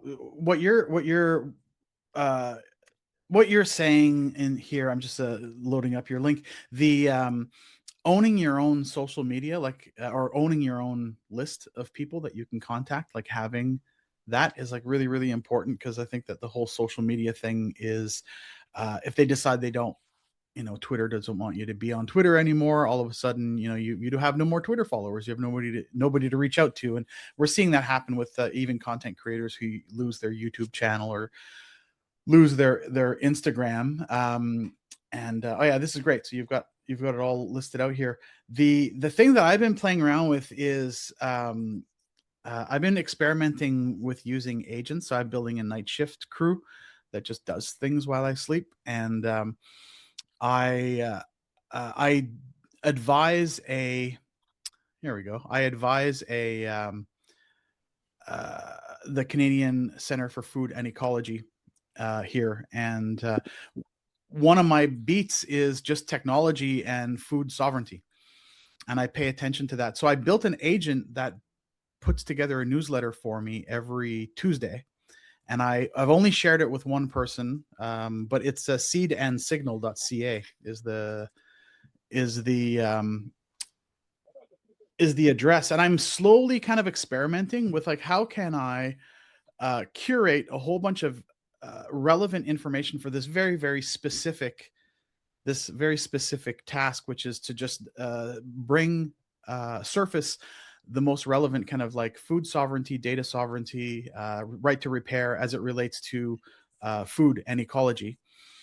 And it's doing a pretty darn good job. Like it's all connected with like Button Down, and there's a website that everything gets hosted on. So I'm still kind of working through this, but the reality is that you can fully automate a good newsletter that you can build an audience with. And I'm making my newsletter very transparent. Like all the sources are cited, so you can go directly to the source, and it's clear that it's an aggregation channel. But yeah, I think there's an opportunity to use agents to build these types of like content aggregation tools or content aggregation newsletters and help build your own private or personal audience. Hey, Dre, have you experimented with the parallel API yet? The what API? It's called Parallel Web Systems. He was the founder of, or he was the CTO of Twitter that got canned by Elon when he took over. But now he's got this really cool new company called Parallel, and they've got a really cool API that's like, it's almost like scraping the AI web, right? And like, so it'll give you really current. Just check it out. You might check it out. It's just Parallel Webs. I know some people there. Yeah. Okay, good. I'm going to check that out. Yeah, like it gets. I believe it gets you really current, like much better than Google. Really current results on what people are saying, talking about, sharing, yada yada yada. Okay, that's good. I'm totally going to use this. Yeah, because I've got part of my night shift crew is I have different content curators that just basically make. It's like I basically replaced looking at the news with it just fetching what I think is what's important to me news wise. So I have my own newspaper that I can look at, and then I want to do the same thing with like just what's in the AI news, what's the most important stuff, and not have to actually go to Reddit, but like have it Yeah. go and do that for me. And I just wake up and spend half an hour drinking a coffee, reading some stuff, and then I can get to work. Yeah, if you do implement it, I'd love to hear if it gives you good signal back or not. Yeah, I'll 100% look into it. Dre, it's funny. It made me nervous when you talked about the night shift crew, like kind of like with kids. Like I don't feel comfortable going to sleep until I know my kids are like back in the dorm at college. It sucks, but or like even if it's 3 in the morning, I'll get over it with my one kid. But so when you mention that, it feels kind of like that, where like I'd have to. That's an interesting thing to see, like launch agents at night while you're sleeping and not trying to keep like one eye open to be like, did something go off the rails and it bought something or 1,000 things or did something weird or. Mm-hmm. Did you like do you set like a threshold of trust, or do you just use like platforms that you trust, or you trust your code, or like what makes you feel comfortable with that? Right now, I think I'm doing it not the hard way, but like I'm doing a lot of manual intervention. Like the degree of trust, I need a high degree of trust. So I typically vet all sources because I'm aware of just prompt injection and this type of stuff. So I want to make sure it's getting, and I want quality stuff. I'm not interested in just like, hey, let's just vibe code an agent and give it a / goal and let it figure it all out, because half the time it's like it's not going to pick the best thing. It's going to pick the easiest thing. So yeah, I do a lot of manual intervention, but like I'm seeing a world where it's getting easier and easier. Like there's less for me to have to intervene with, and it's doing stuff. So I've switched over from like I've got a Hermes agent now, and that's been doing really well. Hey, Mateus, what platform did you end up deciding to use for your newsletter? I mean, I would find out when I sign up for it, but Self-hosted on Hetzner using ListMonk. oh, cool, awesome. Yeah, I was like worried that if you went to Substack, it's just changing one problem for another, right? No.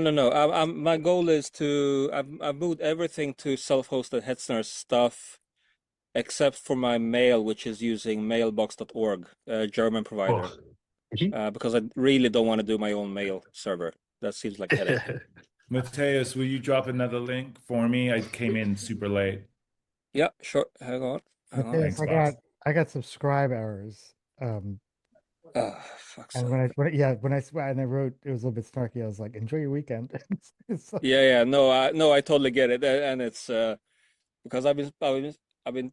My goal is like this. It's what Dre said, right? So it's not so much that I fear that what I'm doing is so controversial or whatever that I'm gonna get tossed off of Instagram or whatever, but it's more like there are so many people there. I don't care to customize what I'm doing to fit that platform. If I can just send an email once a month or so to people that I care about and subscribe to their stuff and add links to their projects into the emails, that is like part of the community building, because I mean I'm sorely lacking a community. So that this is my attempt at trying to foster that, I think, because so many people that do interesting things, they're still going to, what's the simplest way to reach people? Well, it's Instagram, basically, or LinkedIn or Facebook. And it's there must be a better way. I mean, get some time back and actually reach people you care about to reach.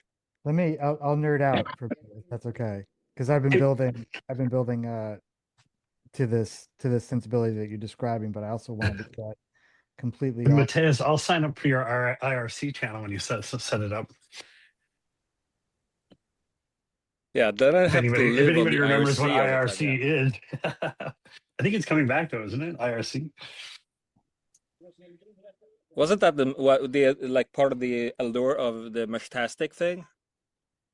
To have like a back end chat channel with people. Sorry, Julian, you were saying. Yeah, I didn't know if my mic was muted or anyway. So I've been I totally believe in this, trying to owning all your stuff. And so I also wanted to own the email channel as well, and I also wanted to get the analytics off of Google and all that kind of stuff. And so I always wanted like my own, essentially like better MailChimp, but not MailChimp. Like I don't want to pay for all the project managers and for their lunches and stuff. So building, it on my own was really important to me. so that I can do, essentially what you're describing. I'm more of a like once or twice a week than once a month, but that's just uh that's just how I operate.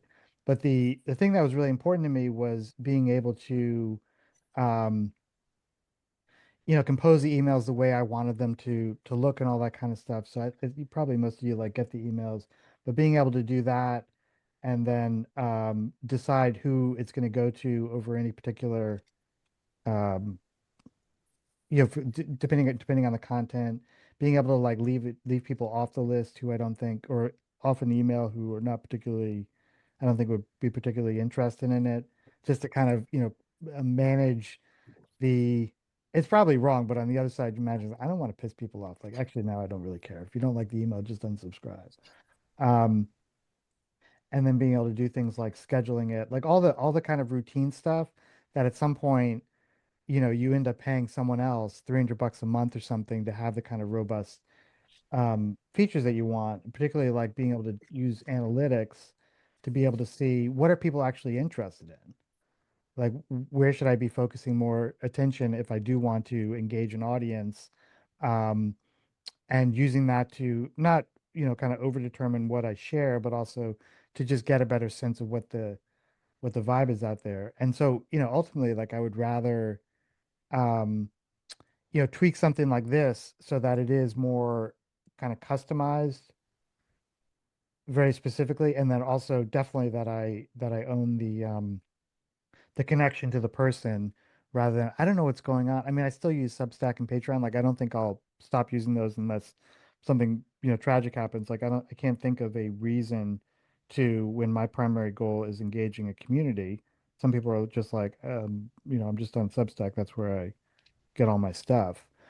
So still staying connected to those kinds of things is really important. But I think the overall thing is like, can we um yeah, just have more ownership, I guess, over these things and more, pouring our own sensibilities into how we want them to work and what kind of levers we need and all that kind of stuff. It's building these things is not for the faint of heart, but as long as I got time, I figure might as well. This has been on the list for probably like a couple years, and finally like, I was like, just suffer through getting it done. And so far it seems to be working. I think. Are you guys getting emails? I have no idea. I'm assuming you are. Yeah, I'm getting demons, and this setup looks really nice. I mean, that right now I'm just happy with having ListMonk set up, so see if I can start using it. But your backend looks much nicer than what they're offering, so looks nice. How much is list? Because I went through the numbers. It's actually probably would work out to be fine to pay someone else, if you amortize it over the time I spent. But my time Oh, is ListMonk is open source and free, so I just installed it on okay. my own server. Yeah, yeah. Got it. Yeah, look at me. I started from scratch. But I've been using Amazon SES and all that kind of stuff. So it's not just ding dongy.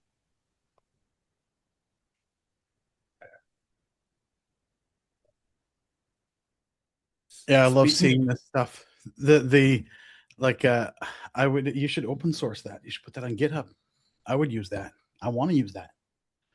I definitely think about that and it may be, but the maybe is only because uh well, I guess it could be like this comes without support. Don't ask me. I can't tell you.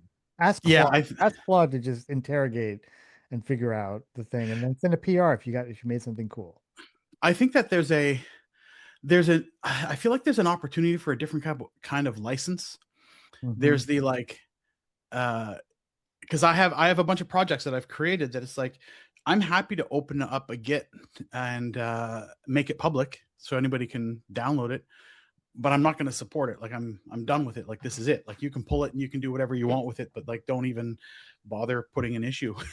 Like that type of license is kind of like the new vibe code license until somebody decides to they actually want to do that. But I mean, between what you're doing and what Mateus is doing with his well, what you're doing with your email thing as well, that's another thing, because I discovered like you can't really self-host an email server. There's just too much there that Google controls in terms of like anti-spam filters and blah blah blah and so on and so forth, that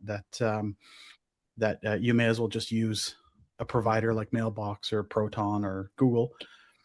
But everything else, yeah, I'd like to get my newsletter off of Button Down, because you know, all it has to do is become popular, and now you're on the hook for, you know, like you know, bills and stuff and mandatory upgrades and yada yada.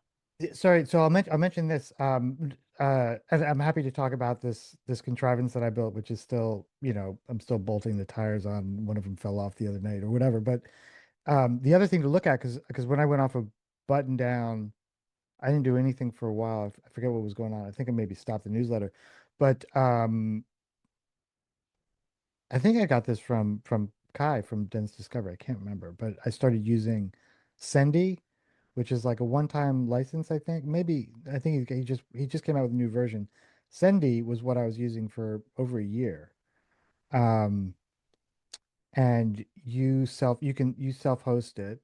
There are a couple levers that you pull, and you got to have a Amazon, you know, AWS SES kind of thing, which is pretty standard anyway.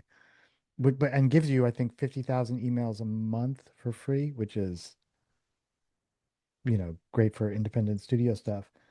And I was using that, and I was more or less satisfied with it, except there were a couple things where, me being me, I was like, what about this? This, how come you're missing this? And but he just came out with a new version. And I remember when it came out, I was like, oh, okay, well that's fine. I'll, you know, upgrade for another 39 bucks. And whatever it was ticked in my head, it's like, no, you should build your own. Not in frustration, but just, wouldn't that be a cool project? You'd learn so much and have that wonderful perverse feeling of frustration at 2 o'clock in the morning that you just have to push through. Otherwise, you wouldn't be able to fall asleep. So Sendy is another option maybe to look at.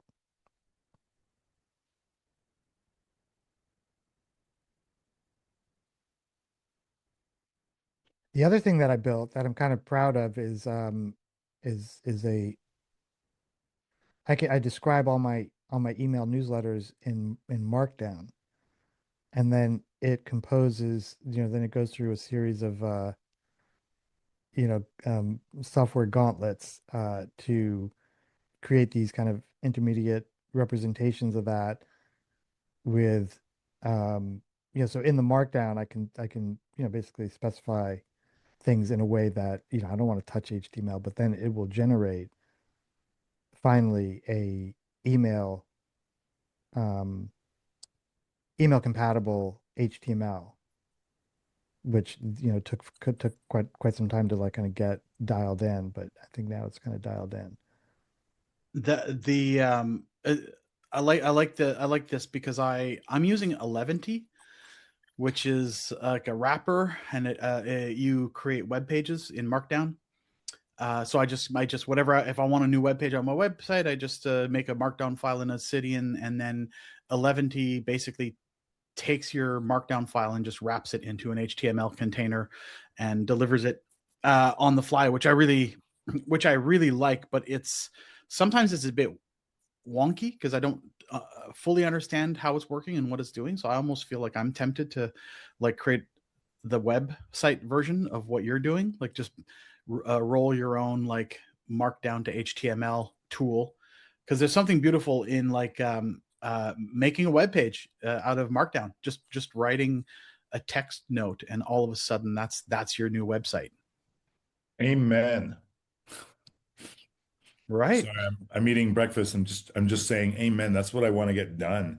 I just started making notes from you guys. I'm like, oh my God, it's such a clear path, and yet I have no idea what the streets are labeled.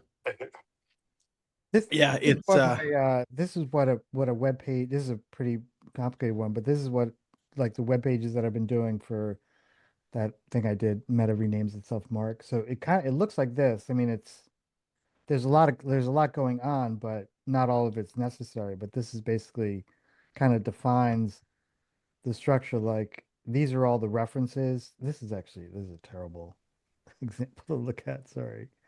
Speaking of newsletters, could we over on the the Discord, maybe start a channel that is like, hey, these are really high quality newsletters that I subscribe to.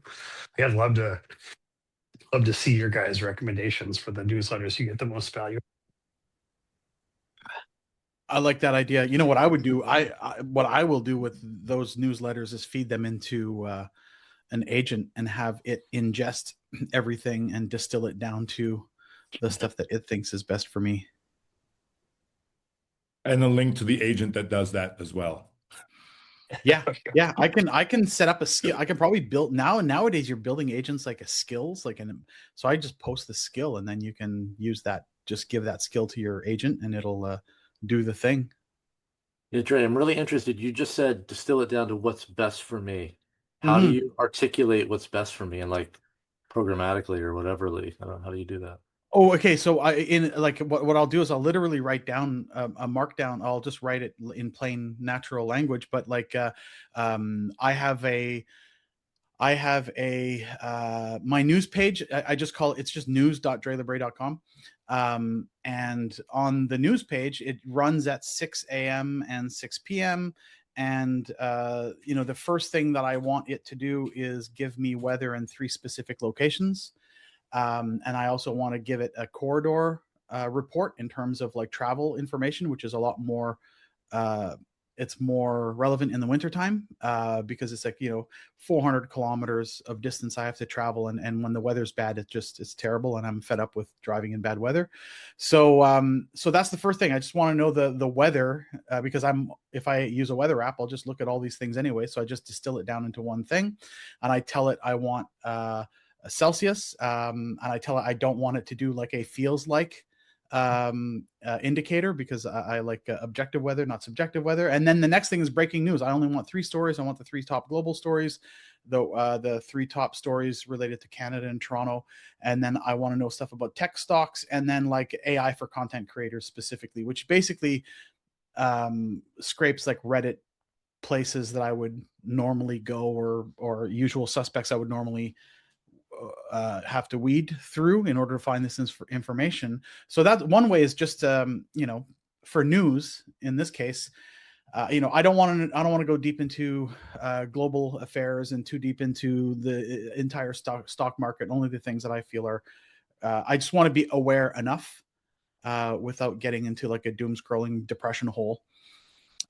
Because there's so much other news that's more relevant to me that I'm interested in. So that's one way to filter it. So in terms of newsletters, I would probably ask it to like look for quirky stuff, because that's what I love about these reasoning models is that like I like weird things. I would probably ask it to like surface anything that would make for good design fiction. So I have a design fiction markdown file that explains like what design fiction is and how to identify stories that could spark good design fiction. And so I'd probably ask it to do that, like find me like the best candidates for design fiction fodder, and that would be like its own little section. And you can deliver it like a web page, or you could deliver it like an email or RSS or whatever you like. So, but yeah, natural language ultimately, and a lot of it is just like self-reflection. What do you actually like? That's cool. Yeah, it was interesting, like what level of like trying to get it to like synthesize. That last bit you talked about is kind of that, or like like finding things that are similar to what you described what you're interested in or how you define design fiction. I don't know if you like a way to like synthesize or from like a 10,000 stories to like there's patterns in them. So you really only need to know this. Kind of like similar to those like 5-minute audio, listen to a whole book. Like it'll synthesize the main topics for you, but just like a daily feed of that.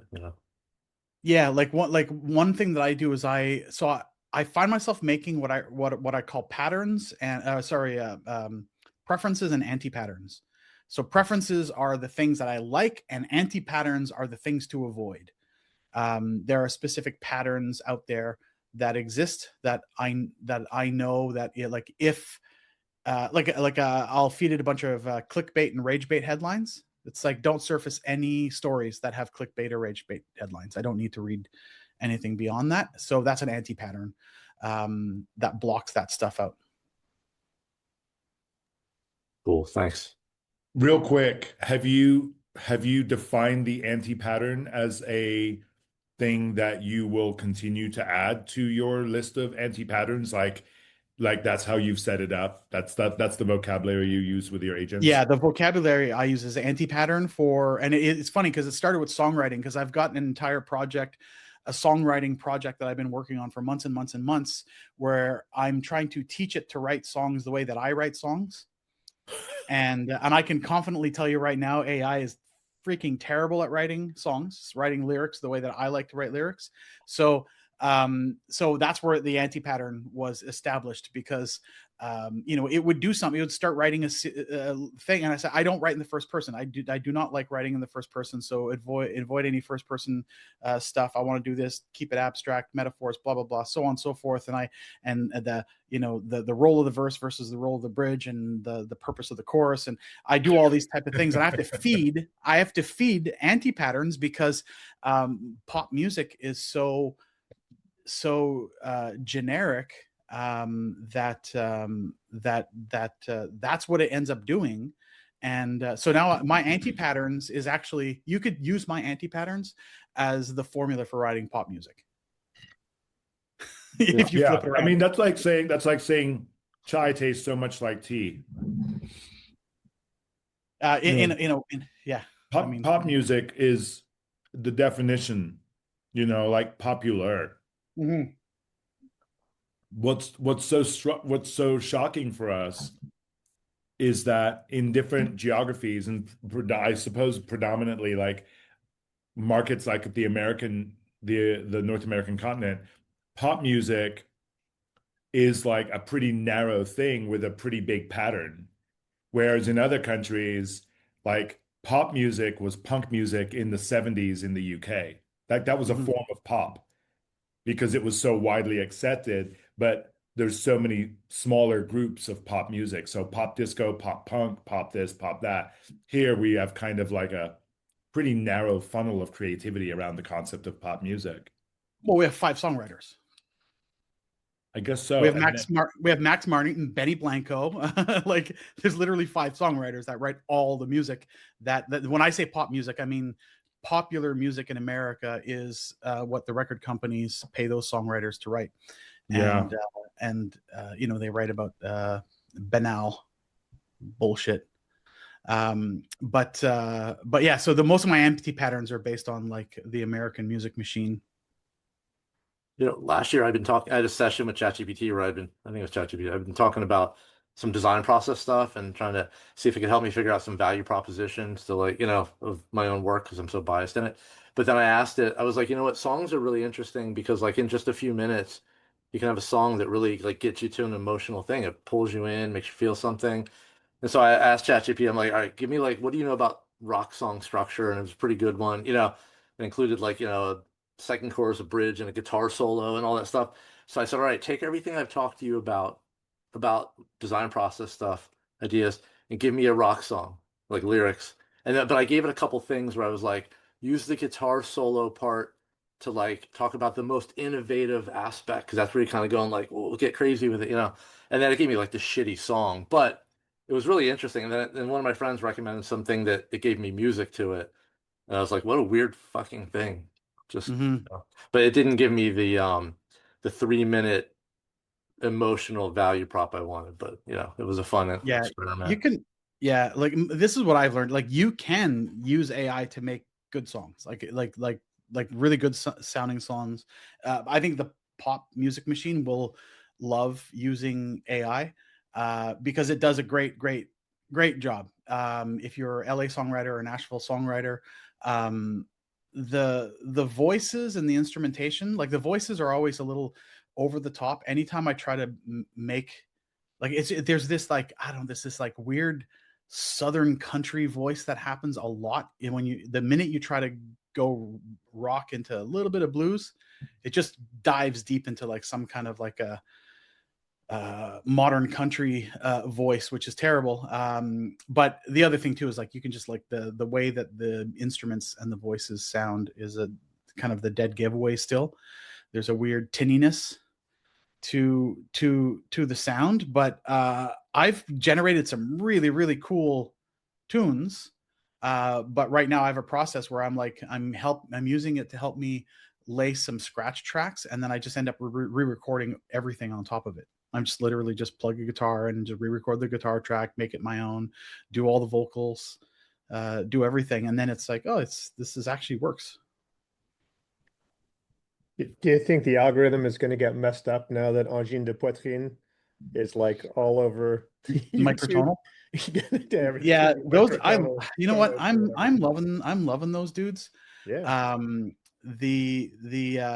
don't know if it's going to get messed up, because there's like, to me, Angine de Poitrine is one, there's so much I love about that band, and the fact that they're just kind of a Dadaist statement in a world of AI. It's so there's something really cool in that. I like that they're using microtonal stuff, but like, King Gizzard, like, they're just the duo. They're the dance duo version of King Gizzard and Lizard Wizard, because King they've Gizzard. been doing. Wait, who's the dance trio version? I love King Gizzard. Angine de Poitrine.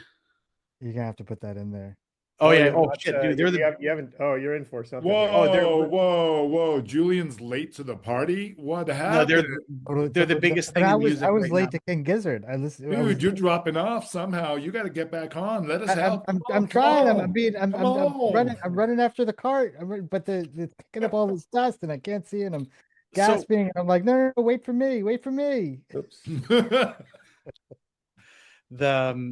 The cool thing about this band is that, so they booked a show in Toronto at the Mod Club, which is an awesome small club to go see this band, and it's sold out. So they booked a second show in Toronto, and then they were asked to do a third show. So they're actually going to Ottawa on day 4 and coming back to Toronto on day 5. That's like a 450 or that's a 300 kilometer commute there. They're going to Ottawa to do a show. They're coming back to Toronto to do a third show, and then Jack White is playing a stadium show on their first night, and he's invited them to open up for them. So they're doing an opening set for Jack White, and then doing their first show at the Mod Club, and then 2 and 3. Like, it's insane. And they just dropped tickets yesterday at History. They're doing a show in November, which I'm going to get some tickets for. But yeah, they're the funnest thing. I did a video on my Instagram of spoofing them. I basically like mimicked my band, and I called it Angine de Poitrine. Oh, and it's on my Instagram. You can see it, but it's just basically like making a video of like the guys in my band doing the Angine de Poitrine thing, which just means angina. That's all that. Yeah. Essentially chest pains is what. They did the same thing here. They booked, before that video blew up, the KEXP thing. They booked two nights here at the Pearl, which is like a little venue, and now they've booked a third night at the Commodore. And the bouncy dance floor. Yeah, exactly. Yeah. So that'll be a good show. But yeah, they're crazy. Yeah, and I think Jack White's here actually with them opening as well. Oh, that's amazing. Okay. Yeah, I'm impressed. I think they're just the most absurd, weird, cool, but it's very, very dancey, and it's like it's all loop pedal stuff, and their songs have a pattern. They often do weird polyrhythmic patterns. So they'll do like 24 over 3 measures, and then they'll bring it back down to 18 over 3 measures. It's like, oh yeah, this is just really good stuff. And they might not, and the drummer and the guitarist might actually stay on their pattern for like one of those like 20. It's really wild. Yeah, what they're doing. It's very, very cool. Yeah. Oh, if they're coming to Philly, go see them in Philly for sure. That's gonna be a blast. Especially if you're ahead of the curve there, that a small show to go see Angine de Poitrine, although I don't know if they do that anymore, would be great. Where are they playing in Philly? How big is that venue? Small. It's called Underground Arts. I think I've been in there for a bunch of events. It's small. It's very small. Do it. Very do it. small. That'll be a treat. That's a treat. That's such a treat to go see that band. They're like already big. They're already big, and they're still playing. They're committed to their small club shows. Yeah, this thing they're playing in Philly, I think it might be like it could fit a few hundred people at most or something. Oh, yeah, great. I mean, because Philly has other stuff like the Fillmore. Like my daughter, a few years back, there's this band Maneskin. They were from Italy, I think. Yeah. And like before they were, like the year before they got nominated for the Grammy, my wife took my daughter and her friend there at the Fillmore in Philly, which is kind of small. It's just like a level floor. no like angle. And my wife sat on the parent bench. There were a bunch of parents, like moms that like were sitting on the bench. Then a year later, after they hit it big, Manskin, we took both my daughters to see them at Madison Square Garden. And I swear, Jesus. like, I used to go to a lot of shows when I was young. Like when I was 15, 16, I worked for a ticket agency, totally illegal. I would sleep outside and around Philly overnight for tickets and make money. That way. So I used to see a lot of rock shows when I was young. That Maneskin concert, I felt like rock and roll was back. Like it was, I was like, holy shit, it felt good. And I'd never been to Madison Square Garden, so I'm gonna try to figure out how to get some tickets for this before like all the cool people find out. Hey Joel, my sister lives in Philly. I would come out for a Philly show if it was a small location. The Yeah, spot that they've booked out here is already that's a 1,500 seats location in Colorado. So I'm probably hoping to find a smaller location to travel to. yeah. Let So me let see me what. know if you end up getting a ticket. I'm sure you'll have no trouble getting rid of it, but if you get an extra ticket, I will travel to Philly. I'll go to the show with you and I'll stay with my sister. Yeah, because I'm looking just real quick. The AI is telling me that like this venue, it's a 12,000 square foot venue, but has two rooms with a capacity of 650 people. So that's like when it's I've been in it. There's like a bleacher seating or like like a room with like bleacher kind of things for like presentation. Then the other room it's using to calculate that is like for standing around other shit. So you could probably only fit a few hundred people where they're probably going to play, you That'd know. be neat. Yeah, Yeah. Underground Arts is what it's called. Cool. Yeah, let me know if you snag a ticket. All right, cool. Yeah. I would travel for that show and make it part of my focus. Wow, that sounds like really If I saw it at home, I would just be around all these people I don't want to spend time with, and they would be wanting to talk to me while I just would want to move, like to dance. And so seeing it in another place, it's like nobody here fucking knows me. I can just dance. I can just like enjoy myself, and then, you know what they say, what happens in Philly stays in Philly. Exactly. does it? Except for the No, cheesesteaks. they say don't send a robot to Philly. That's what they say. Except the cheesesteaks. You take that gastrointestinal problem with you back home. Yeah. Hey, Mark B, I just want to Yo. make sure that we're good. I didn't mean to like step on you with the whole like Oh, the David grunge Carson thing? graphic design vibe thing that we did a couple of weeks ago. I was just getting animated. Dude, we're totally good. Yeah, no, I offered it as a response to Julian's query without judgment. I appreciate David Carson for some things and see through other things, and but yeah, no, we're all good, Rick. Don't worry about it. Oh, cool. Yeah. No, Yeah, that kerfuffle transcended office hours. I even heard about that, and I was like, "Come on, David Carson." One, I love David Carson. Like, Oh no! Don't make me. Here we oh, go no. again. Well, Here we go no, again. no. I'll just tell you this. I'll tell you this. Get your cue cards up, Rick. Yeah, And I'll- what do and you then got? I'll What do you tell got you for us? this. I'll tell you Very, something. very angry. Very angry. Very angry. Well, you know what? I mean, I was a kid. His End of Print was the first book that I ever bought on Amazon, and I had drinks with him a few years ago, and it was just really awesome. Just sit down and shoot the shit with the guy, and he's like, "This is a really nice guy." But I'm not going to begrudge his success. So, Rick, Yeah, hey Dre, here's I something. ran into him one time at South by Southwest and didn't know who he was until we were hanging out having a beer, and then I was like, "Are you David Carson?" It was so funny. He's a super nice guy, man. Yeah, he's a good dude. But like the other, there was another one in that world because I had a couple of type foundries back in the day, back when David Carson was peaking. But do you remember Chank Diesel? Yes, I do. Oh, I know Yeah. him personally. Yeah, Do you really? Charles I totally Anderson? do. Yeah, he's from Minneapolis. We were in the same building for years. That's amazing. Guy. Oh, so Yeah. anyways, Chank Diesel was a huge influence on a lot of the type stuff that I had made because I just loved that it was just dirty and gross and grungy and I made a bunch of there's too much design. That tracks.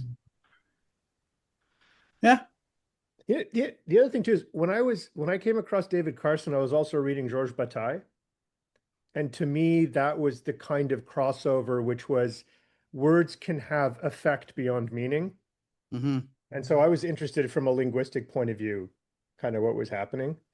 But yeah, I also thought it got too trendy and too copied and too commoditized and too whatever. Oh yeah, it steered well. It was like, you know, it was just grunge in general, and he was just like the poster child of grungy design, and you know, everybody wanted a piece of him. And yeah, some of it was cheesy, but like his early ray gun days were like, he did some really cool stuff. Like, you know, just extract the center of a paragraph and move it to the other part of the page, and it was like, yeah, you just made this thing really fun to read and hard to read, which I thought was really interesting.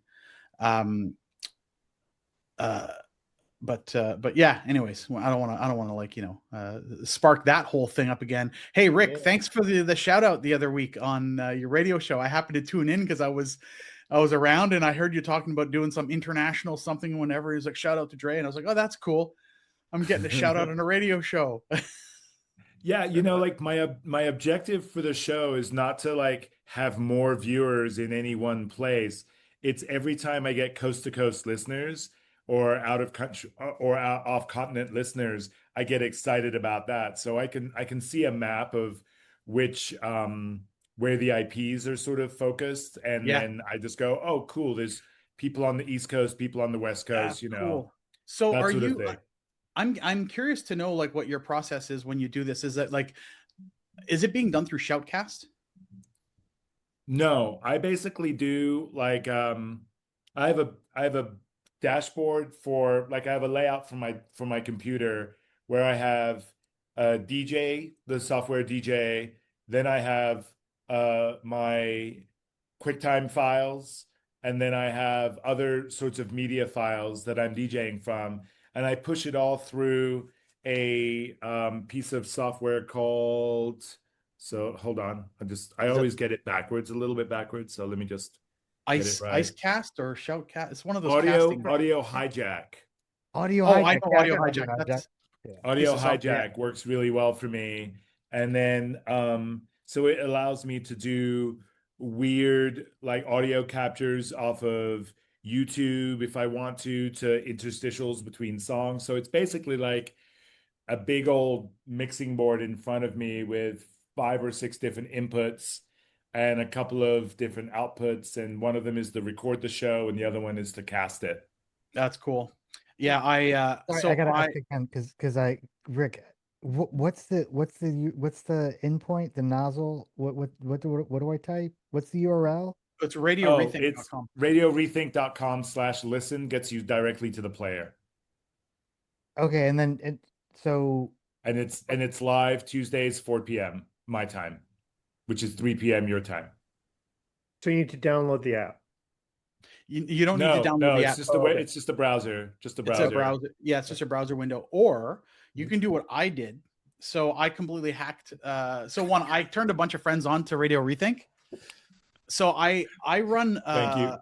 I run a self-hosted music server called Navidrome. So it runs as a server, and then I can use a client. I use a client called Sonic, which is amazing. It looks so much better than Spotify.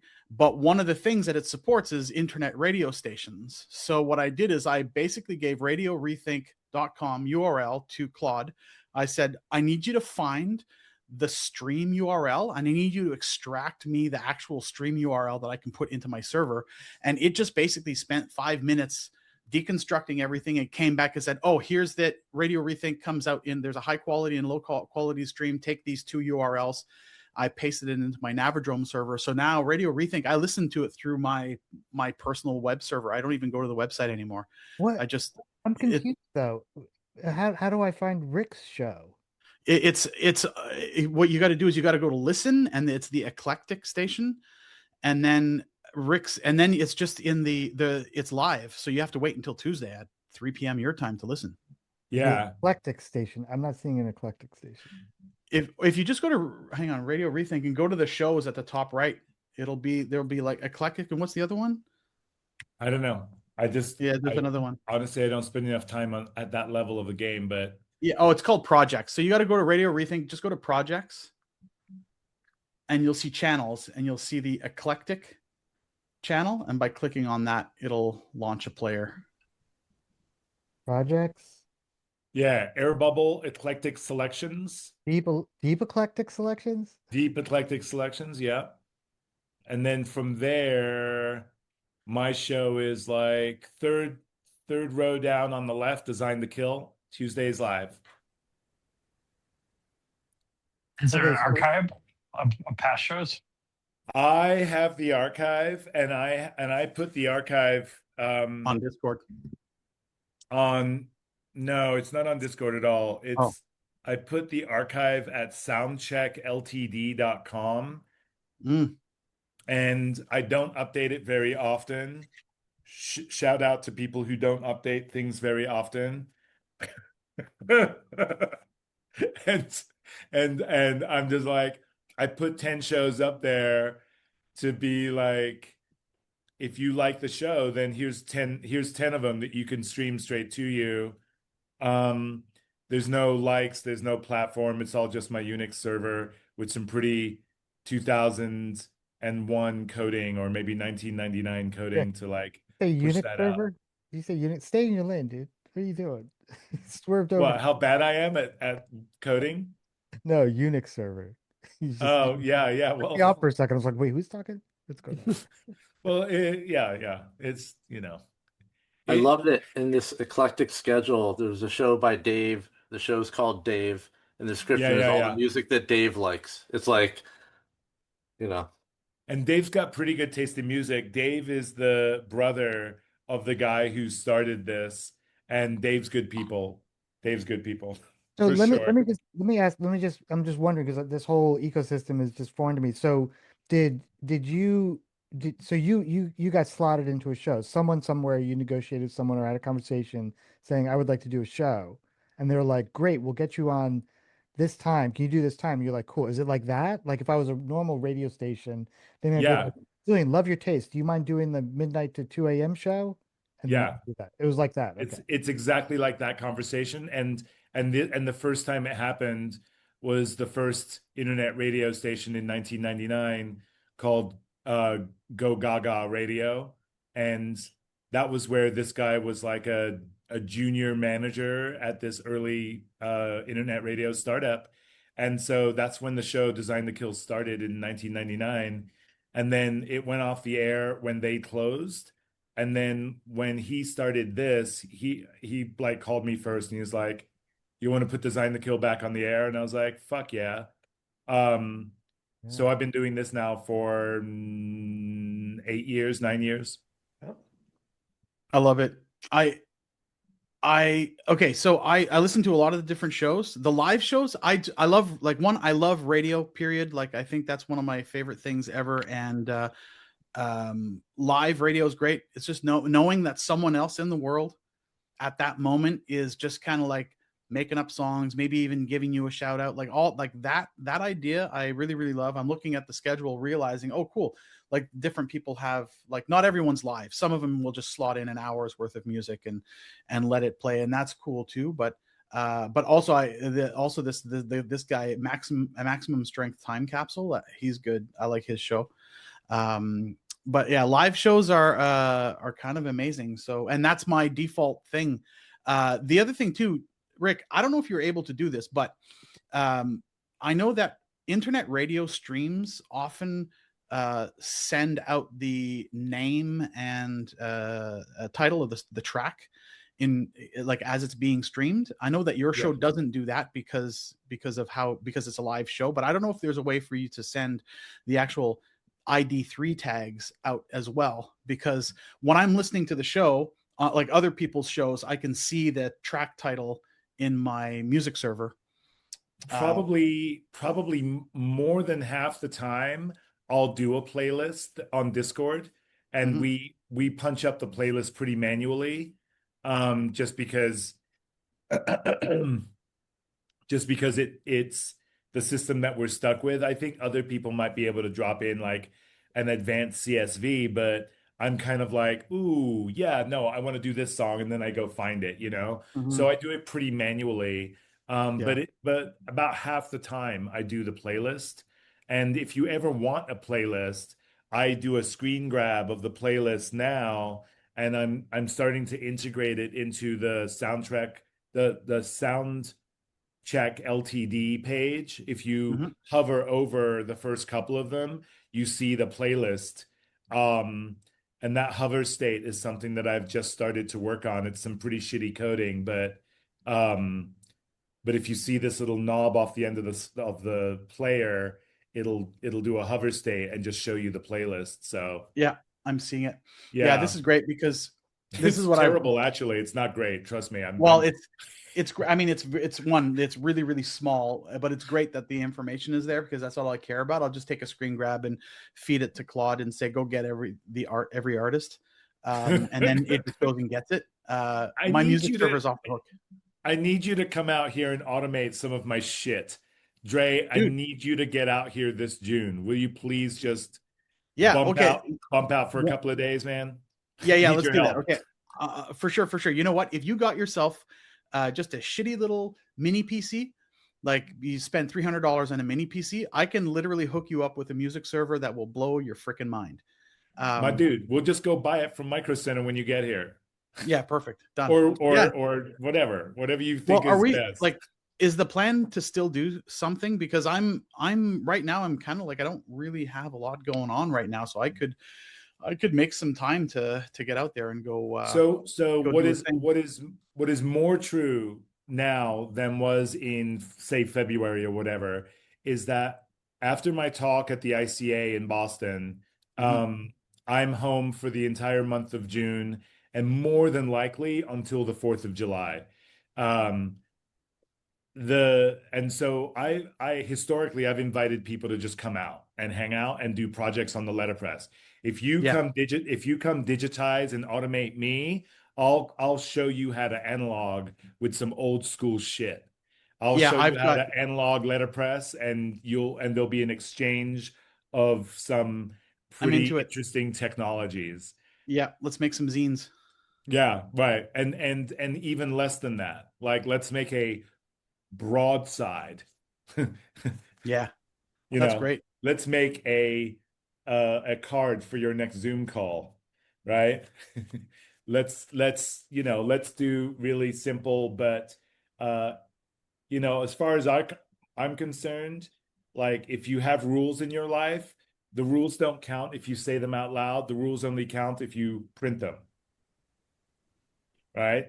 So you don't care enough to print the rules, then there are no fucking rules. Right? And so I'm gonna design a font. I'm gonna get some little rubber things, and I'll make some stuff. Actually, I think I've got some lead type kicking around. Okay, I mean, just be clear. I have plenty of those resources here. I have a machine that's on right now in the back that melts the type metal, which is not strictly lead. It's lead, antimony, and tin. And it melts down, and I have molds, and we cast type, and we can do all that shit. You can leave your lead type at home. It doesn't really need to come here. No, I've got no antimony. That's the stuff that Wolverine makes his claws out of, right? Isn't that what that is? No. That's adamantium. That's adamantium. Yeah. But we'll go proper old school, and you'll get a context for what I enjoy doing in this tech. And then you'll help me automate some shit and give me some of my fucking life back. Amazing. Let's do it. Hey, listen, let me show you guys something else while we're still on a bit on the radio angle. Are you familiar with Anden Labs? Andrew, you're in San Francisco. Have you been to the Anden Labs store?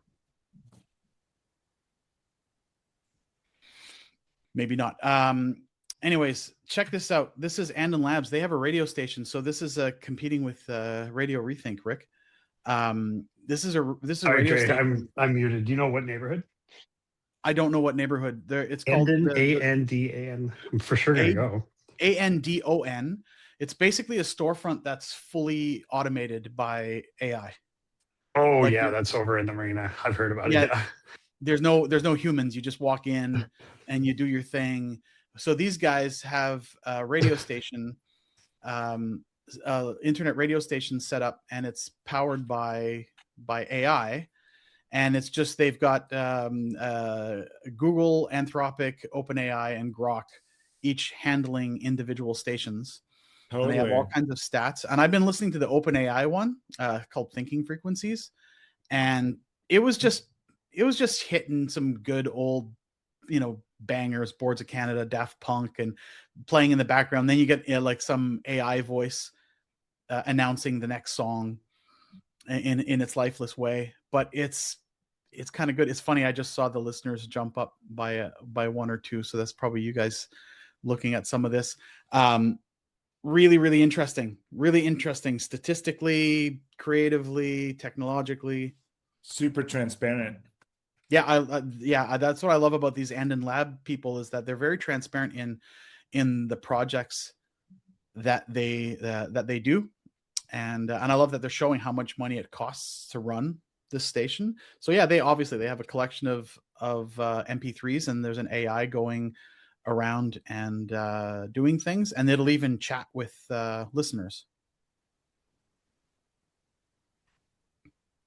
Yeah, see the rock and roll That's one. Of the top 5 songs, three are Beatles songs, and in the activity on X, one person said, "Please, please, no more Beatles." I guess it went a little off haywire, playing a lot of Beatles. So I guess, do you interact with it like via X or Twitter or whatever, or like, or is Yeah, that just okay for I all of them? I Okay, discovered it this morning. So yeah, I think you follow it on you follow Andon Labs on Twitter, and you chat with it there. And I like at but the do you bottom that they've got this actual kind of analog radio that they're selling, that I guess just tunes into it directly. Again, I hijack these streams, and they live in my radio server now, so I don't have to come to this website. I can just conjure it on my phone or wherever I'm at.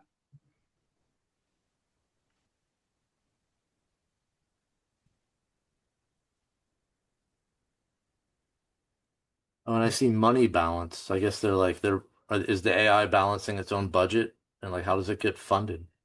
I'm not. I don't know what the story is, but my guess is that they gave each host a fixed budget, probably like $50 or something, and it costs tokens, obviously, for it to do the work, and that's a reason why I think the Open AI one has less money than the other ones, because it's just the most expensive model. Okay, I see the pay button. So I guess it's like an experiment. Do you know how long this has existed? Or no?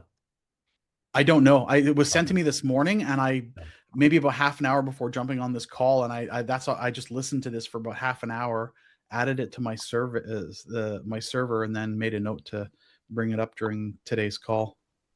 Cool. Thanks. This is awesome. Do you guys have time for one more quick share? I could probably program this into another future share after next Friday, but this kind of showed up, and if you're interested, I'll do a tight 10 on it later on, but it's called the Relational Citation Style Handbook. And it's a relatively difficult document to get right now because it just got like released, or it's pre-release right now. But it's the grad student thesis of a person who's like, I think citation has changed enough that we should have an idea about how we're getting information, and whether there's gossip involved, or whether, sort of what level of truthiness is involved in this. And I think it's a really cool model. What it did to me was it made me make my own super primitive glossary of terms. It encouraged me to be like, I'm going to do a citation model for myself, and I'll do a presentation on that at the end of this, whatever, next time. But I made a glossary for myself, which is basically called what I said, generally followed by what I mean, generally followed by what I actually want to tell you.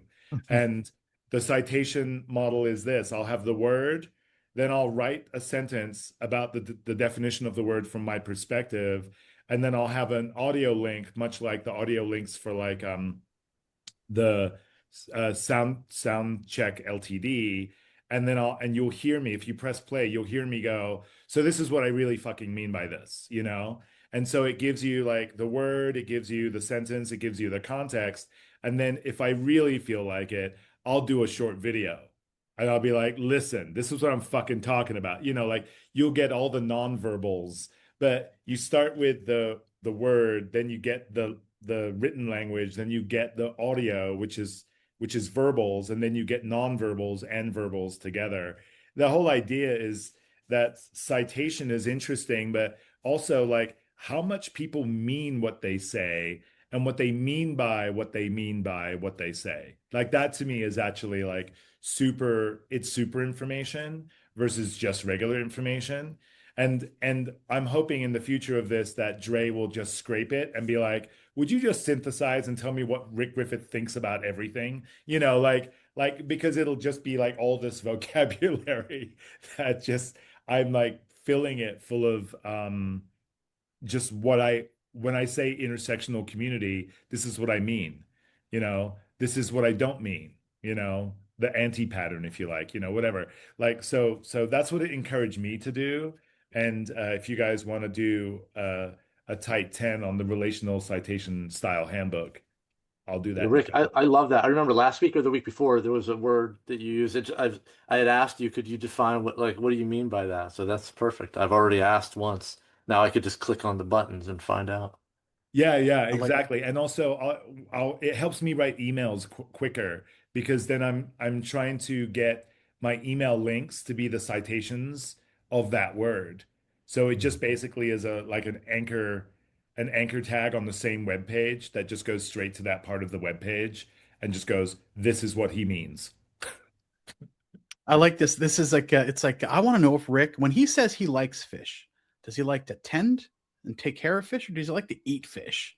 Yeah. The band, or is it the band? So now all your emails can just be written in caveman sentences, and then every word is just a citation going back to like a loquacious exploration of the concept. Well, Like it it would was just that be other. Rick Fish. Well, remember when Julian dropped like one of those links in the chat that was a story that builds itself based on like you just click and the story tells itself? Right. So part of me was like, oh, that's good, but I don't know or want to do that. And then this showed up, and I was like, oh, this is good. And I do want people to understand me better because I feel like I'm at this interesting time of life where I'm negotiating with the concept of being an elder and also being a really young, mischievous person, which I still see myself as. So I'm like, well, maybe a mischievous elder has this citation model that is sort of self-reflective and rather irreverent, and maybe that's how I be an elder in 2026.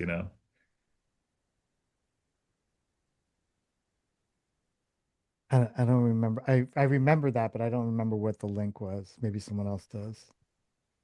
I searched up the relational citation style on Google, and I was presented with a pop-up saying, rather than giving me results, it said something, would you like to sign on to an AI something to help understand complex concepts? That's what it gave me. And I'm like, yeah, okay. So now I've got a list of it. Here's a fun thing. I'm pasting. Have you seen Halupedia yet? It's a hallucinating Wikipedia. So when you search for something, it just starts to hallucinate whatever you're searching for, and it just creates like fictional story. It's kind of awesome. Do you guys advise me to begin my vibe code journeying? Not really. Well, yes, begin my vibe code agentic journey with Codex. It doesn't matter. You can use Codex or you can use Claude. Both are good. The reason why I would go with Codex is going to be cheaper in the long run. I have it attached to my Chat GPT account. So yeah, yeah, do Codex. Yeah, it's great. It's like a super good tool. It's they're competing with Anthropic to just be cheaper to use. Anthropic is just you'll hit limits fast, and then next thing you know, you're paying a lot of money for simple stuff. I also found that I use both. That Claude is a little bit more. It's tech. It kind of spits back technically. I guess you could probably tell it's don't be so technical, but I found that Codex is a little bit softer. So Claude will say like, "Well, this is the SQL query that you want." It's like, don't tell me I'm done with SQL queries. We're beyond that. You just do it. Don't Mhm. explain to me and show me this Yeah. a Okay. $47, you know, it's like, good, bro. Proud of you. But I the did a Kodak, I would recommend getting the desktop app, not just doing it in the browser. Oh yeah, I got the desktop app for Okay. Codex. Yeah, yeah. And so and I've made a commitment to myself to be uh vibe coding 1 day a week and uh automating 1 day a month. I don't know what That that sounds fucking means. Like a fitness, that sounds unreasonable. every What do day you I'm gonna get mean? up to Say plus say one. more. What do you mean? This is what okay. If you're vibe coding proper, um, you will not stop thinking about it. You'll want to do it every day. It won't be a once a week thing. It'll be like you're going to be like, oh yeah, it's gonna like an hour a week. Just make it half an hour a day. Just do it over coffee. Do it every single day. I think that's the better cadence for something like vibe coding. Okay, Dre is Yeah, like 10x it, bro. yeah, exactly. 10x it, bro. It's like it's this is what happens to me when I vibe code. That's 16 hours sometimes. Oh, Um, here's this is what I've learned about vibe coding. I don't know if Julian, you could attest to this. You're more technically proficient than I am, but like vibe coding is really easy to get to done, but then to make it not buggy is like usually 4 times longer than it takes to build. It will take you to debug all the little things but that I need don't to have happen. the skills. I don't have the skills to You don't debug need the shit. skills. So I You know don't. it's just going to say, hey, this thing is broken, do you want me to fix it? And you say yes, and then you just keep saying yes and yes and yes, and like there's like that stuff that's going to happen. Or you're going to visit the site that you created or the thing that you created, and you're going to be like, oh, it's throwing me a stupid answer, and then you just tell Claude, you copy paste it into Claude, and then it'll be like, oh, it's because of this. There are also some things because I've been one-on-oneing with my nephew who's building an app, but he's not a coder. And so there's some preliminary things that I think are kind of left off of the vibe coding thing, which is that essentially some what do you call it, like hygiene, just like basic principles as you might have, you know, with graphic design. Here's some basic principles to get you that will keep you on the you know, keep you in the lane, and once you understand them, then you can start wandering around, and but you have to have them understood. So it's basically like if you're a carpenter, here's a basic principle: hold the hammer this way, don't swing it towards your face, kinds of things that are the equivalent in kind of when you're building an application or building a website, which is to say things like, and you know, I don't have a formal list of them, but I'm happy to share them with you, and we could sit down when I come out there, you know, spend 20 minutes and have French toast and talk about vibe coding, which is things like keep it modular. These are absolute limits for the size of a you know, any one module of code. Make sure that this code stays maintainable. There's some, it's just idiomatic stuff that you kind of represent in like an agents file, as they call it, as you'll start to discover that it just ingests every time it starts. It's like, oh, okay, I need to obey these principles. Because the first time I did it, I was just rapping at it, and I was just like, and then it slowly just started acting like it was like a complete idiot. Gradually, everyone was like, what's going on here? And then I Or actually stopped. like a bad employee that you're like, no, I meant like this. No, I'm, you know, like. It's sort of, but imagine if the bad employee has a coffee mug, and they're drinking from the coffee mug. In the beginning of the day, it's fine. At the end of the day, they're just kind of like out of their mind. You're like, what are you actually drinking in that coffee mug? And you give it a whiff, and you're like, oh, you've got Jack Daniels in here, not coffee. Over the day, you're getting more hobbled in your ability to kind of critically think and do the work. And what happens with, I mean, this is something that, you know, and anyone here who's been doing this knows, and takes into account, which is that they have a context window. And I think the most now I've seen, like with Opus, is like 1 million tokens. So yeah, it's a fair bit. But if you're working for a you know, like a marathon, like Dre's talking about, like 16 hours, that's filling up quick, because every time it does something, it's throwing more context in, and it's just like and so it can't remember what you were talking about like an hour ago. It doesn't have enough context to say, I found a bug way down here in this now 20,000 line piece of code, which is absolutely ridiculous. No, you know, any CS student would never do that, because they would just be, as a human, they'd be like, I can't grok all this stuff in this one file. Like I'm losing context, scrolling. Where was that thing again? Scrolls back up, scroll back. And that's when it starts, I'm giving you as a human, we make things modular, nicely packaged and contained in such a way that one principle from CS is separation of concerns. So it means like each module of code is doing a very specific thing. And it can hold that context easier because it's like, I only need to pay attention to these two modules because now Rick is asking me, can you adjust the color on the homepage? Whereas if I had one long file that had every single thing in it, be like, what is this homepage of which you speak? And you're like, we were just working on it an hour ago, dude. And it's like, yeah, I kind of forgot. Let me. Yeah, that's one thing see I if I can wondered find about. it. And then it's just churning tokens, trying to read this whole thing. And you're wondering why it's like, now I'm at $250 of tokens. Like, what the hell? It's just a homepage. Yeah, Anyway. it's context rot. Well, it's the thing. That long conversation. Every time you ask it a question, it's sending the whole conversation back and forth every single time. And that's why your tokens get used up. But yeah, when you're like, take sorry, tokens. What's a money. token? Money. Tolkien, J.R.R. Tolkien. To ride the bus, you need tokens. It I basically need what it tokens to means. ride the New York City subway. I totally Yeah. do. I'm jumping on the F train to get to the G train, and then the G to the E. That's a local on weekends, but it's an express on the weekdays. That takes me to JFK. That's one token. Yeah. That's one token. But with OpenAI and all this stuff, that's more.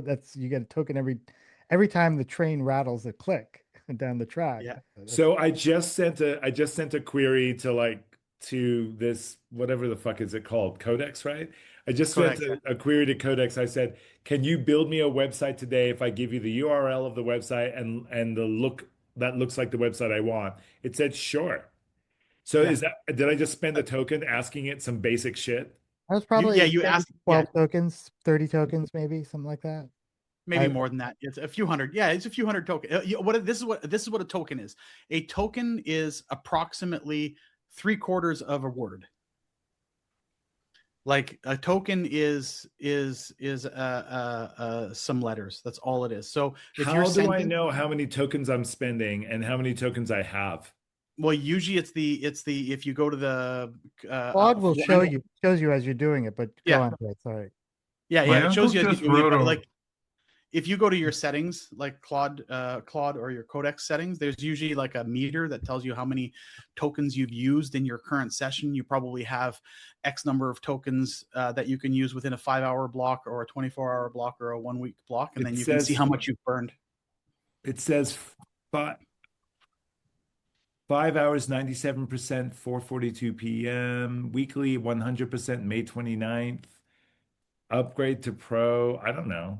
I don't know what that means. Just means you used a lot of tokens. But I haven't fired this up in about a month.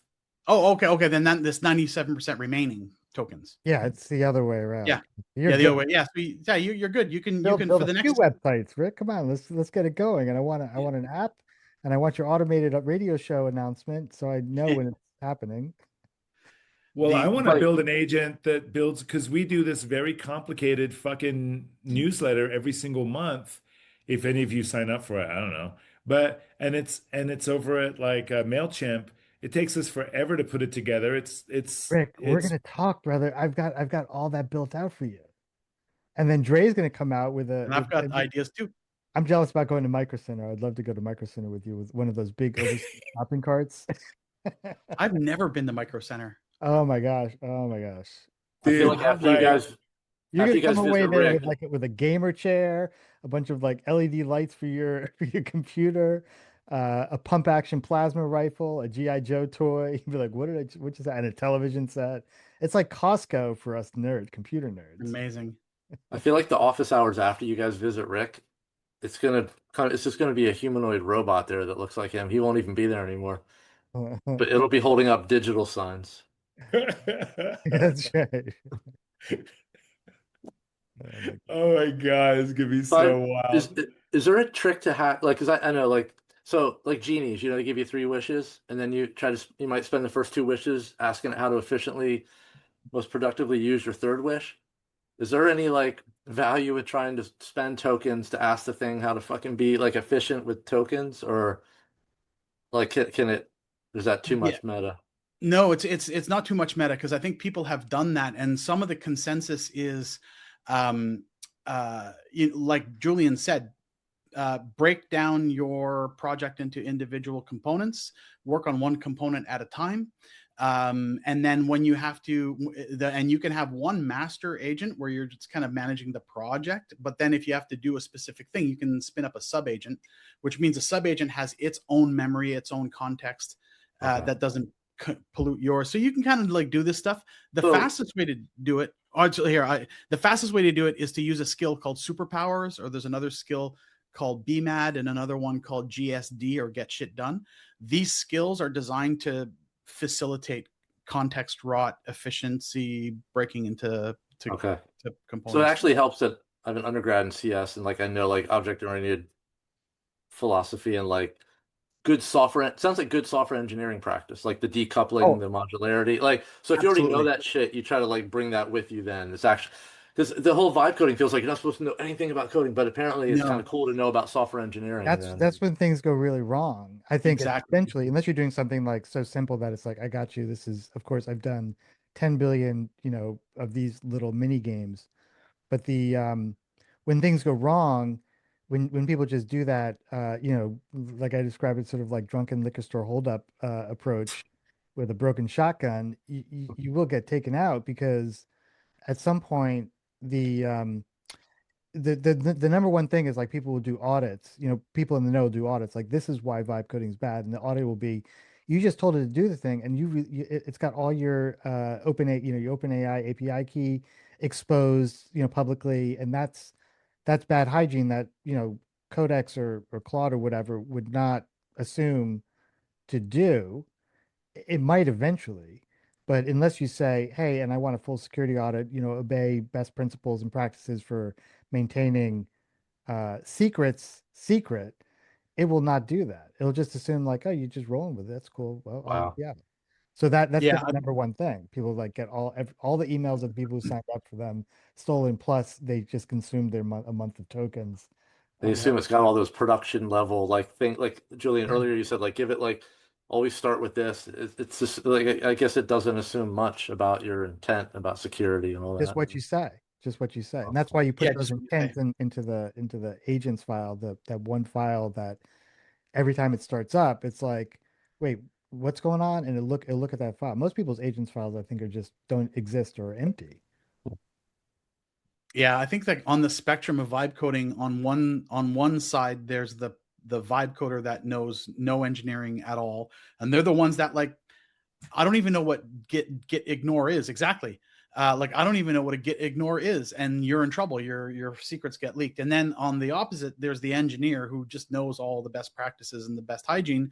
And vibe coding, that they're the ones that are going to be the most effective, because it just speeds up monotonous tasks for them, and they can get things done. They can parse it out into things. And then there's like, I think, me in the middle, and it's like, I know just enough to be like, keep your shit secure, learn about secrets, learn about like keeping your database clean, understand what it means to host on Vercel versus self-hosting it on Coolify. Like, when you get, but that's all stuff I literally learned in the whatever 6 months that I've been seriously vibe coding, and I only learn because I encounter the issue, and I recognize enough that I need to investigate. I need to learn more. And so I'm less likely to make mistakes, but like, yeah, my code's going to be junky. I can't look at the code and tell you if it's great. I can tell you that, it looks cleanish, but it's probably going to be redundant and so on. So, but yeah, Actually, oh, go ahead. I was just gonna say I'm unironically shocked. I actually because I haven't used it to make a lot of code. I've done some like UI stuff and some Figma like agent AI stuff, but like I coming from like a software engineering background or computer science in the 90s, I really did unironically assume that it would take into account and practice good software engineering practices. Because like, why would you leave that out? That sounds crazy to me. It's That yeah, seems like that should be the easiest part. It should be, but I think now there are skills. Basically, it's like it's just a dumb intern in a way. It's an intern that can code, and you say, hey, can you code me a form?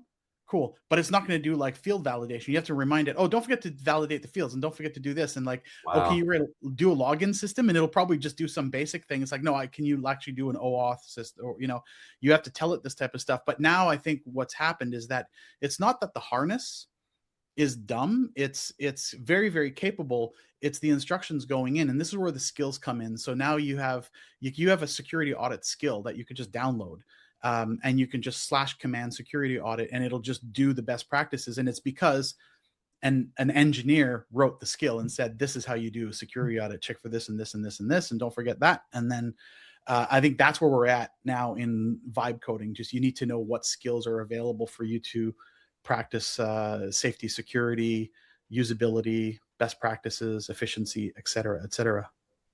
That's cool. I will say it does make sense that, because there are, like that old saying of like, the thing I love about standards, there's so many to choose from. So like, again, even though there's like, when I say software engineering best practices or good practice, a bunch of them are contradictory. So I guess it wouldn't be able to assume what perspective you're coming from. So you have to like kind of, I guess, write that in this file and feed it in. It's crazy. Yeah, I mean, there's got to be two or three ways to cool a pie on your, out of your oven, right? You put it on the shelf and it's vulnerable. You put it in the window, it's even more vulnerable. You put it in the fridge, it warms everything in the fridge. I suppose that like contradiction is really the context thing that we're talking about here. Like it if you have an objective that is to move fast and make mistakes, then who gives a shit? But you'll end up paying at some point. Something will become vulnerable, right? And then if you've got this other objective, which is to have it replace the good judgment of a seasoned software engineer or computer science engineer, that's gonna like I guess every CS engineer is gonna just say that's an investment. I'm gonna have to figure that out if I want that kind of assistant. So to me, it's a question of what does a person who does a lot of stuff, who makes a lot of shit, who regularly makes it digital, like I'm regularly digitizing the analog stuff that I make, whether I'm holding it up in front of a camera here and then someone makes a screen grab and then it becomes digital in that way, or if I'm scanning it and printing it on a DI press, that is the most effective way of looking at it. Um, but like that's my sweet spot is that I make stuff every fucking day in an analog way, and then some part of my life makes it digital so I can either manage it or project it into the world or publish it. And then I need workflow help. Yeah. Like and then there's the archive. Like how much should I spend on a living, breathing archive of the bullshit that I make with the assumption or the hubris or the kind of conceit that anything I make is actually important at all? And does it become important because I choose to archive it? Is that how I express importance? Or is it important because other people, in an unsurveilled way, because that's how I'd like to do it, will just go there and enjoy it and literally just take what makes sense to them? Yeah. The one thing you said so yes, we can like I'm happy to help you do a few things. And there's one specific thing, like you said, you make your cards and you hold them up to the screen. Like that's a Rick-ism.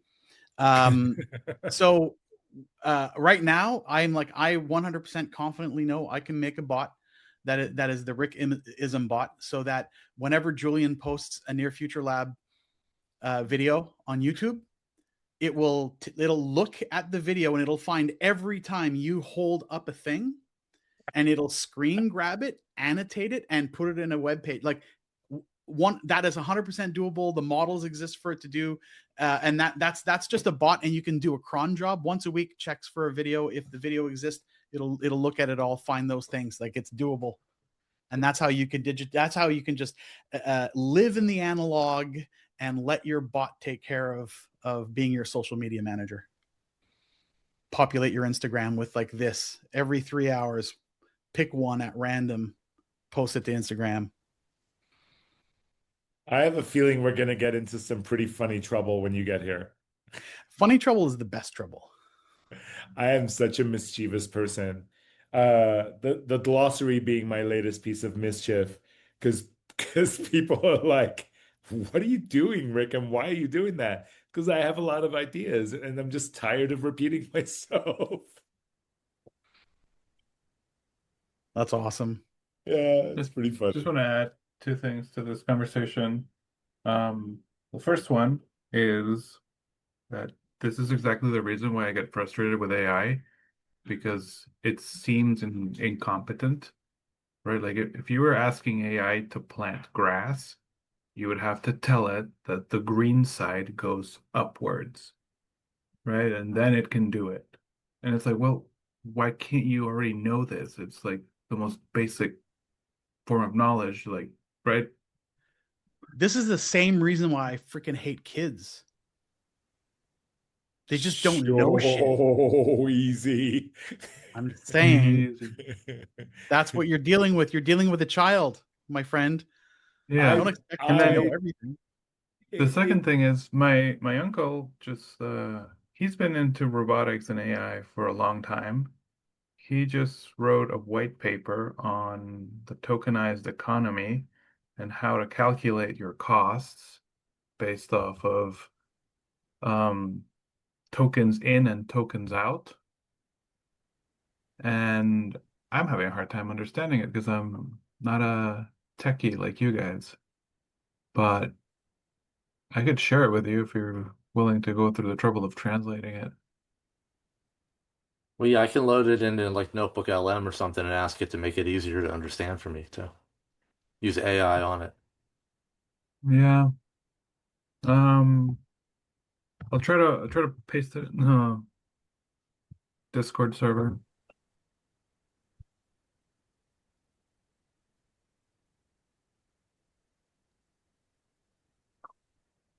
Yeah, feeling like instead of I was thinking of AI as a consultant, and now I need to think of it as a contractor, or not like even less than that, like an apprentice laborer, where it's there to lift things, but I have to like Seb, like you just said, you got to tell it the grass goes the green on the top.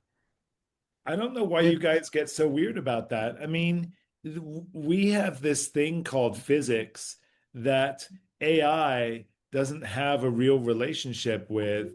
And you guys are talking about it like you want to teach it what the grass feels like between your toes so it can, like participate in making some more of that. I'm like, no, I just wanted to make sure that we don't put grass that will, like if I say grass needs this much water and sun, and it'll say don't put it there instead. And then it's our job to like kind of reckon with the things that we are so grounded in the physical world, and then let it do all the stuff that is pulling us away from the physical world into the digital world and say, yo, I really want to experience that, but I would rather not go to Reddit. I would rather you went to Reddit, told like under these anti patterns, right? I don't want you to grab any of that. And I do want you to grab this. And I know that Reddit is too much information. So bring me about this much reading material every morning, and then I'm done.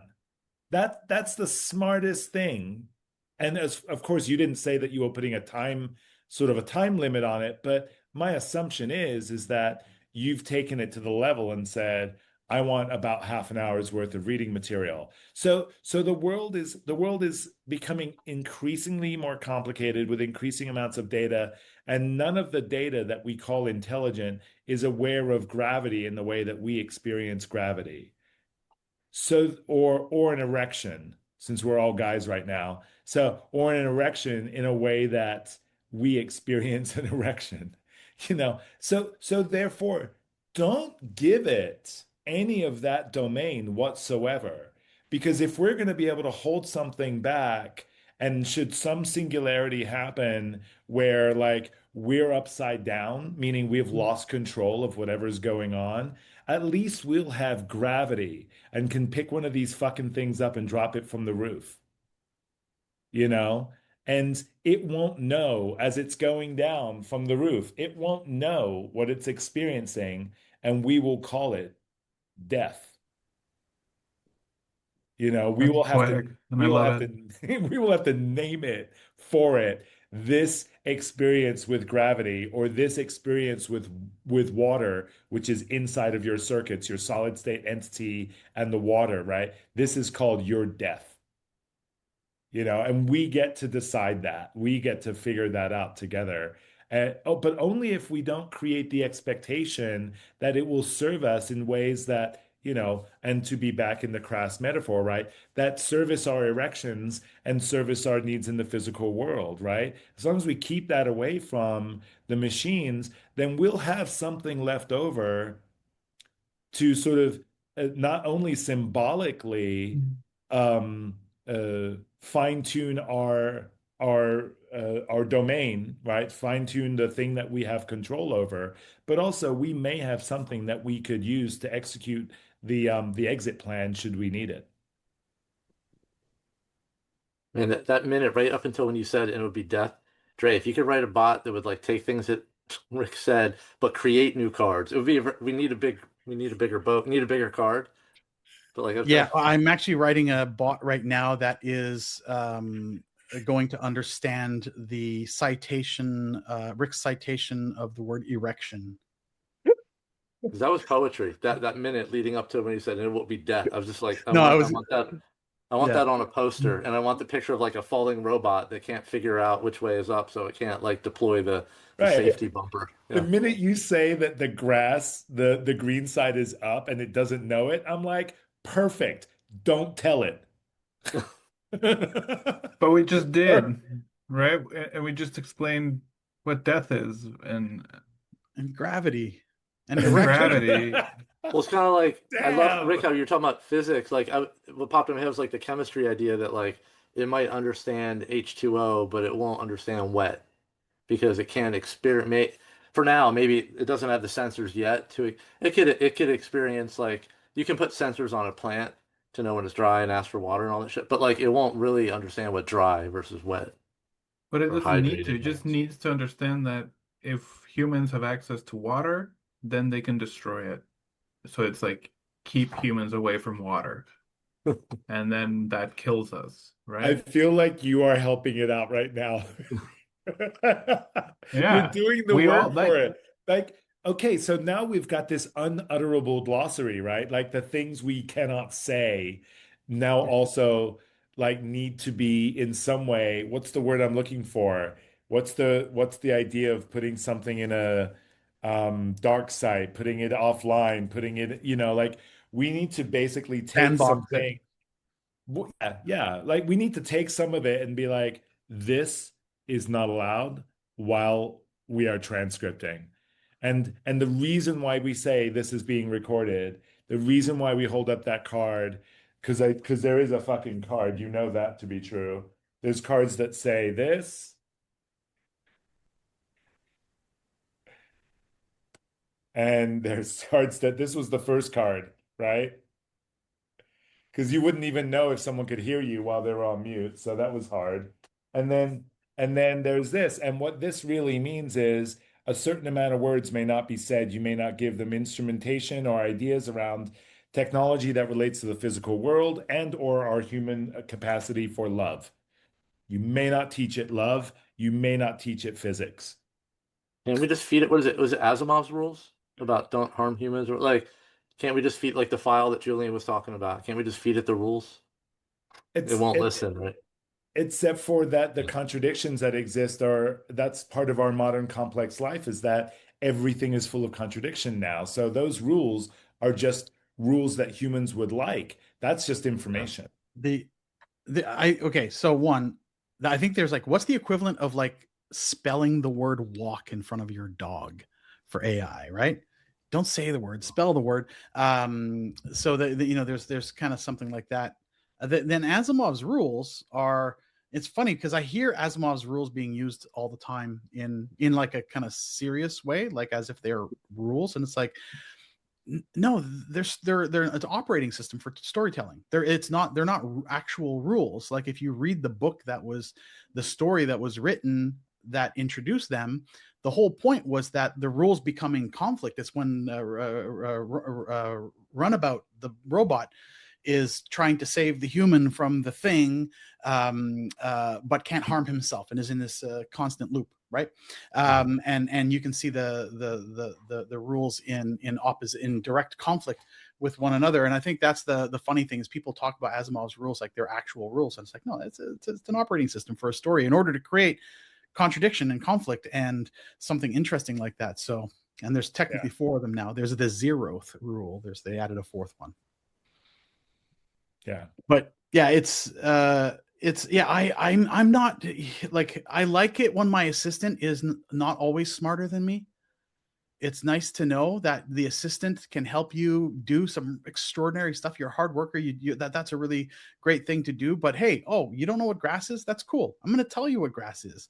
I like it when they can be a little bit dumber, when I can impart some knowledge. And I think it's the gaps of knowledge are great. It's like the human's opportunity to do that micro training, help it better understand some things and work with us. But yeah, I don't like the doomerism because I think that I don't like the boosting or the doomerism. I like to think about it more like it's just a program. It's just a program, a bunch of ones and zeros running on a computer.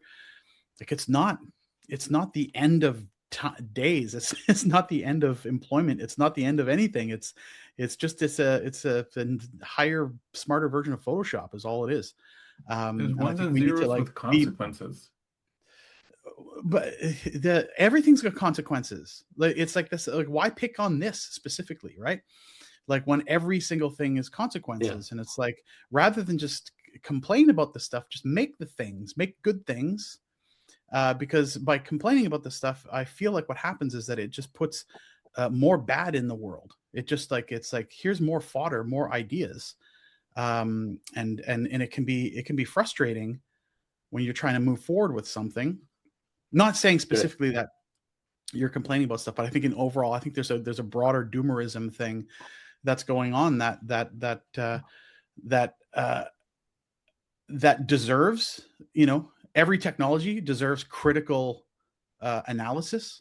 But sometimes it's just like it's shorthand answers. It's like here's the quick thing to say all the time, anytime AI is mentioned, and it's like, no, think about it. Just think about it a little bit more, and that quick thing is no longer isn't a simple response that you can give anymore. Well, anyway, there are that's my TED talk for today. I love what you're talking about, Dre, because I studied distributed cognition from this guy Ed Hutchins for my PhD, and like if you look at those theories of like extended mind from Clark and Chalmers, we've always been cyborgs, right? Like even spoken language was like maybe you could say the first external technology of the human race, right? Like the invention of writing was the invention of reason. We've always used let's call it external technologies, because our brain isn't what our mind is. Our mind is broader than the brain, right? And so I agree that like people always get scared. It just seems this one might be faster. And as far as revolutions go, like industrial revolution and whatnot, this one seems scarier. But like algorithms, it's just computation, just on a certain medium in this case that like seems scarier. And I know that it's taking some jobs already, but it doesn't have to be that way. The net can still be positive, I think. So I appreciate what you're talking about, Trey. Yeah, I agree with you, Joel. But I think the origin of the fear and the origin of the problem side is actually the origin of our relationship with labor and education. And I think that the reason why this seems like a crisis, or it seems like part of the poly crisis, is that the many people in this country, in the leadership of this country, have decided to politicize education, and then that ultimately decides what people can and cannot control and do, right? So if you don't know how to code, you're a consumer. That's all you'll ever be, right? And if you do know how to code, you're a controller. And to the level that you can code, you can control things. Now, if you just look at that as a very simple notion, and then you attach labor to it and say your the labor of your life is going to be now given to a machine, and the machine will take less maintenance than your human life, your human form. If you're a coder, you go, oh, well, give me a heads up, and I'd be happy to be a person that programs that computer. I'd be happy not to like do all this manual labor. But if you're not a coder, you're basically saying, huh, that's not good. This relates to organized labor. And the coder doesn't say this relates to organized labor. The coder just says, time to train up. It's a cycle, you know. And so it continues to make poor people less capable of surviving whatever technology shows up, and it continues to make an underclass of people. And this is why there's so much fear, is because we've figured out that like revolutions and violent revolutions at that only happen when an underclass really, really, really emerges and says, oh, we are strong now and we are strong in numbers now. This is the time for us to act and break all this, you know? So Really interesting. Do you relate that to like, because I don't know a lot about like kind of the history of like labor and stuff. Like there's this idea I know that like I don't like job titles. I never have. And I wonder, a lot of people, find their identity in their job title, their role, doctor, lawyer, engineer, and like I feel like some of that's slipping away. I don't know if if you that's part of want, the fear because they don't know what to do with themselves if they don't know how to classify themselves with a job title. it's a little bit older than the job title crisis, I suppose, but if you want a really interesting relationship with labor, you can go talk or read from some French folks, and the French have this, profoundly useful tool called the general strike that they've used a couple of times, and read around the general strike and ask yourself, oh, what brought them to that?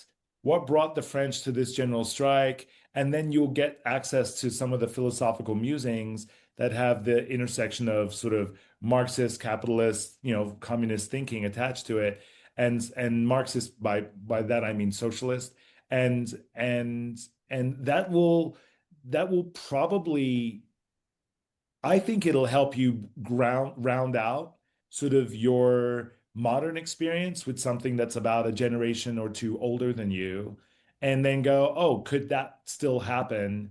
And then think about like the probability and possibility of it happening, and therefore you can maybe understand fear. And fear from undereducated persons or underemployed persons and undereducated persons is different to the fear of educated persons, and it's also different to the fear of people in charge. That's cool. Thank you. Yeah.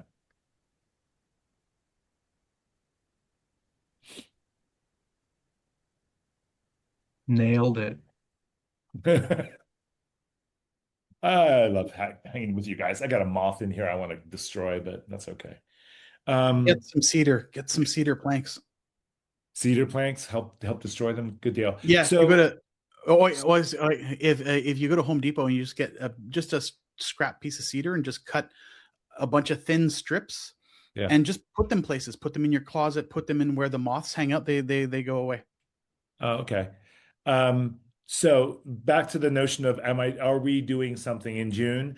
No, we're not. We really didn't have the time, and I think it would be like we would need like a year to plan a true unconference of some kind, and I'm not against trying, but I stay put in June and I invite folks to come and hang out. And if you want to hang out, there's two ways to hang out. There's the way that like, you're invited to come hang out, and then there's the way where you hear about being invited to hang out, and then you say, can I invite myself to come hang out? And then like that's a reasonable thing to do. If you hear about people hanging out, you're like, hey, can I come?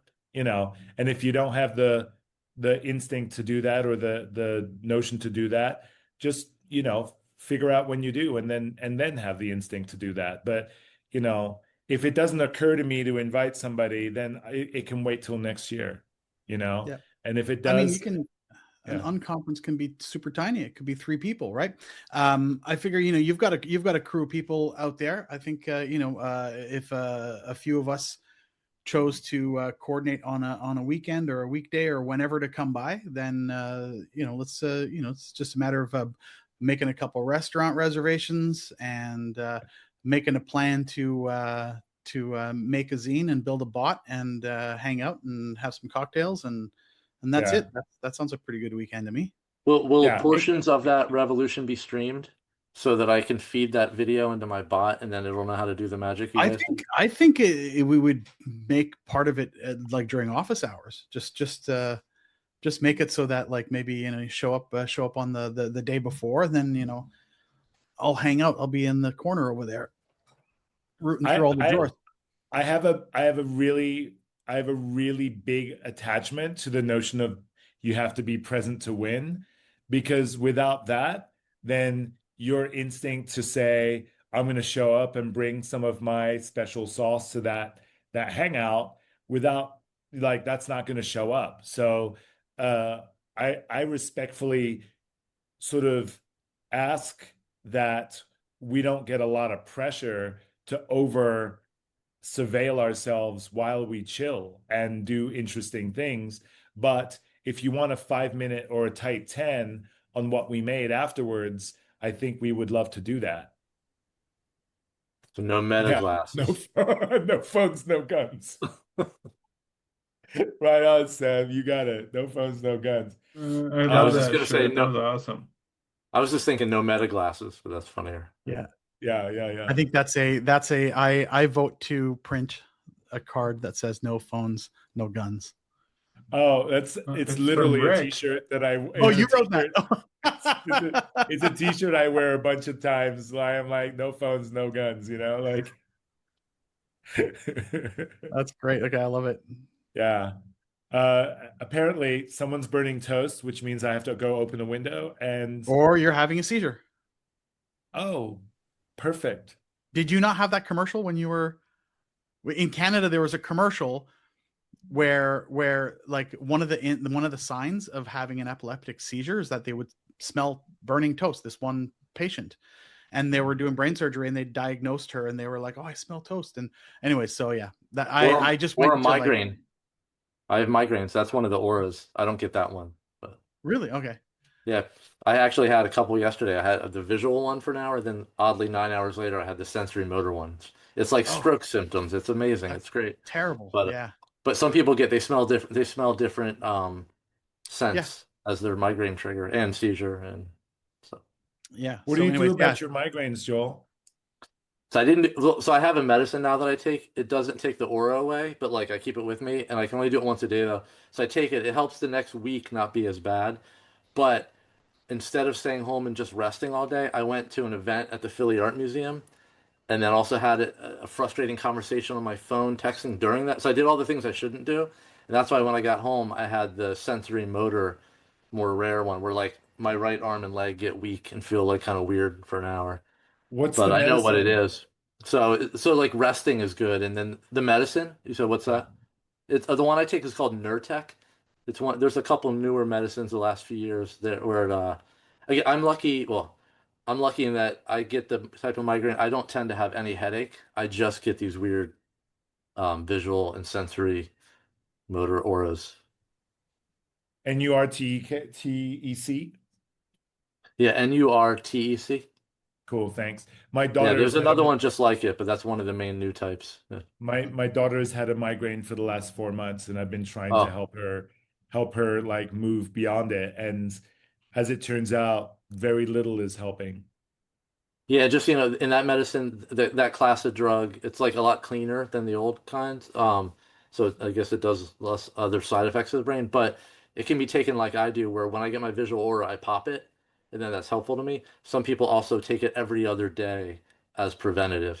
I take it as like the whatever the escape out of the situation. But Gotcha. Yeah, an emergency dose, right? yeah, yeah. Okay, cool. I gotta bounce. Me too. But Same. I'll I'm see gonna you plant some what, in tomatoes. like 5 days, 4 days? Oh yeah, Friday. I just gotta think Right of on. You're coming in Thursday now? Friday. Oh, okay. See y'all. All right. Nice to see you guys. All right. Peace out. You guys All right. Good chat. Have a super good weekend.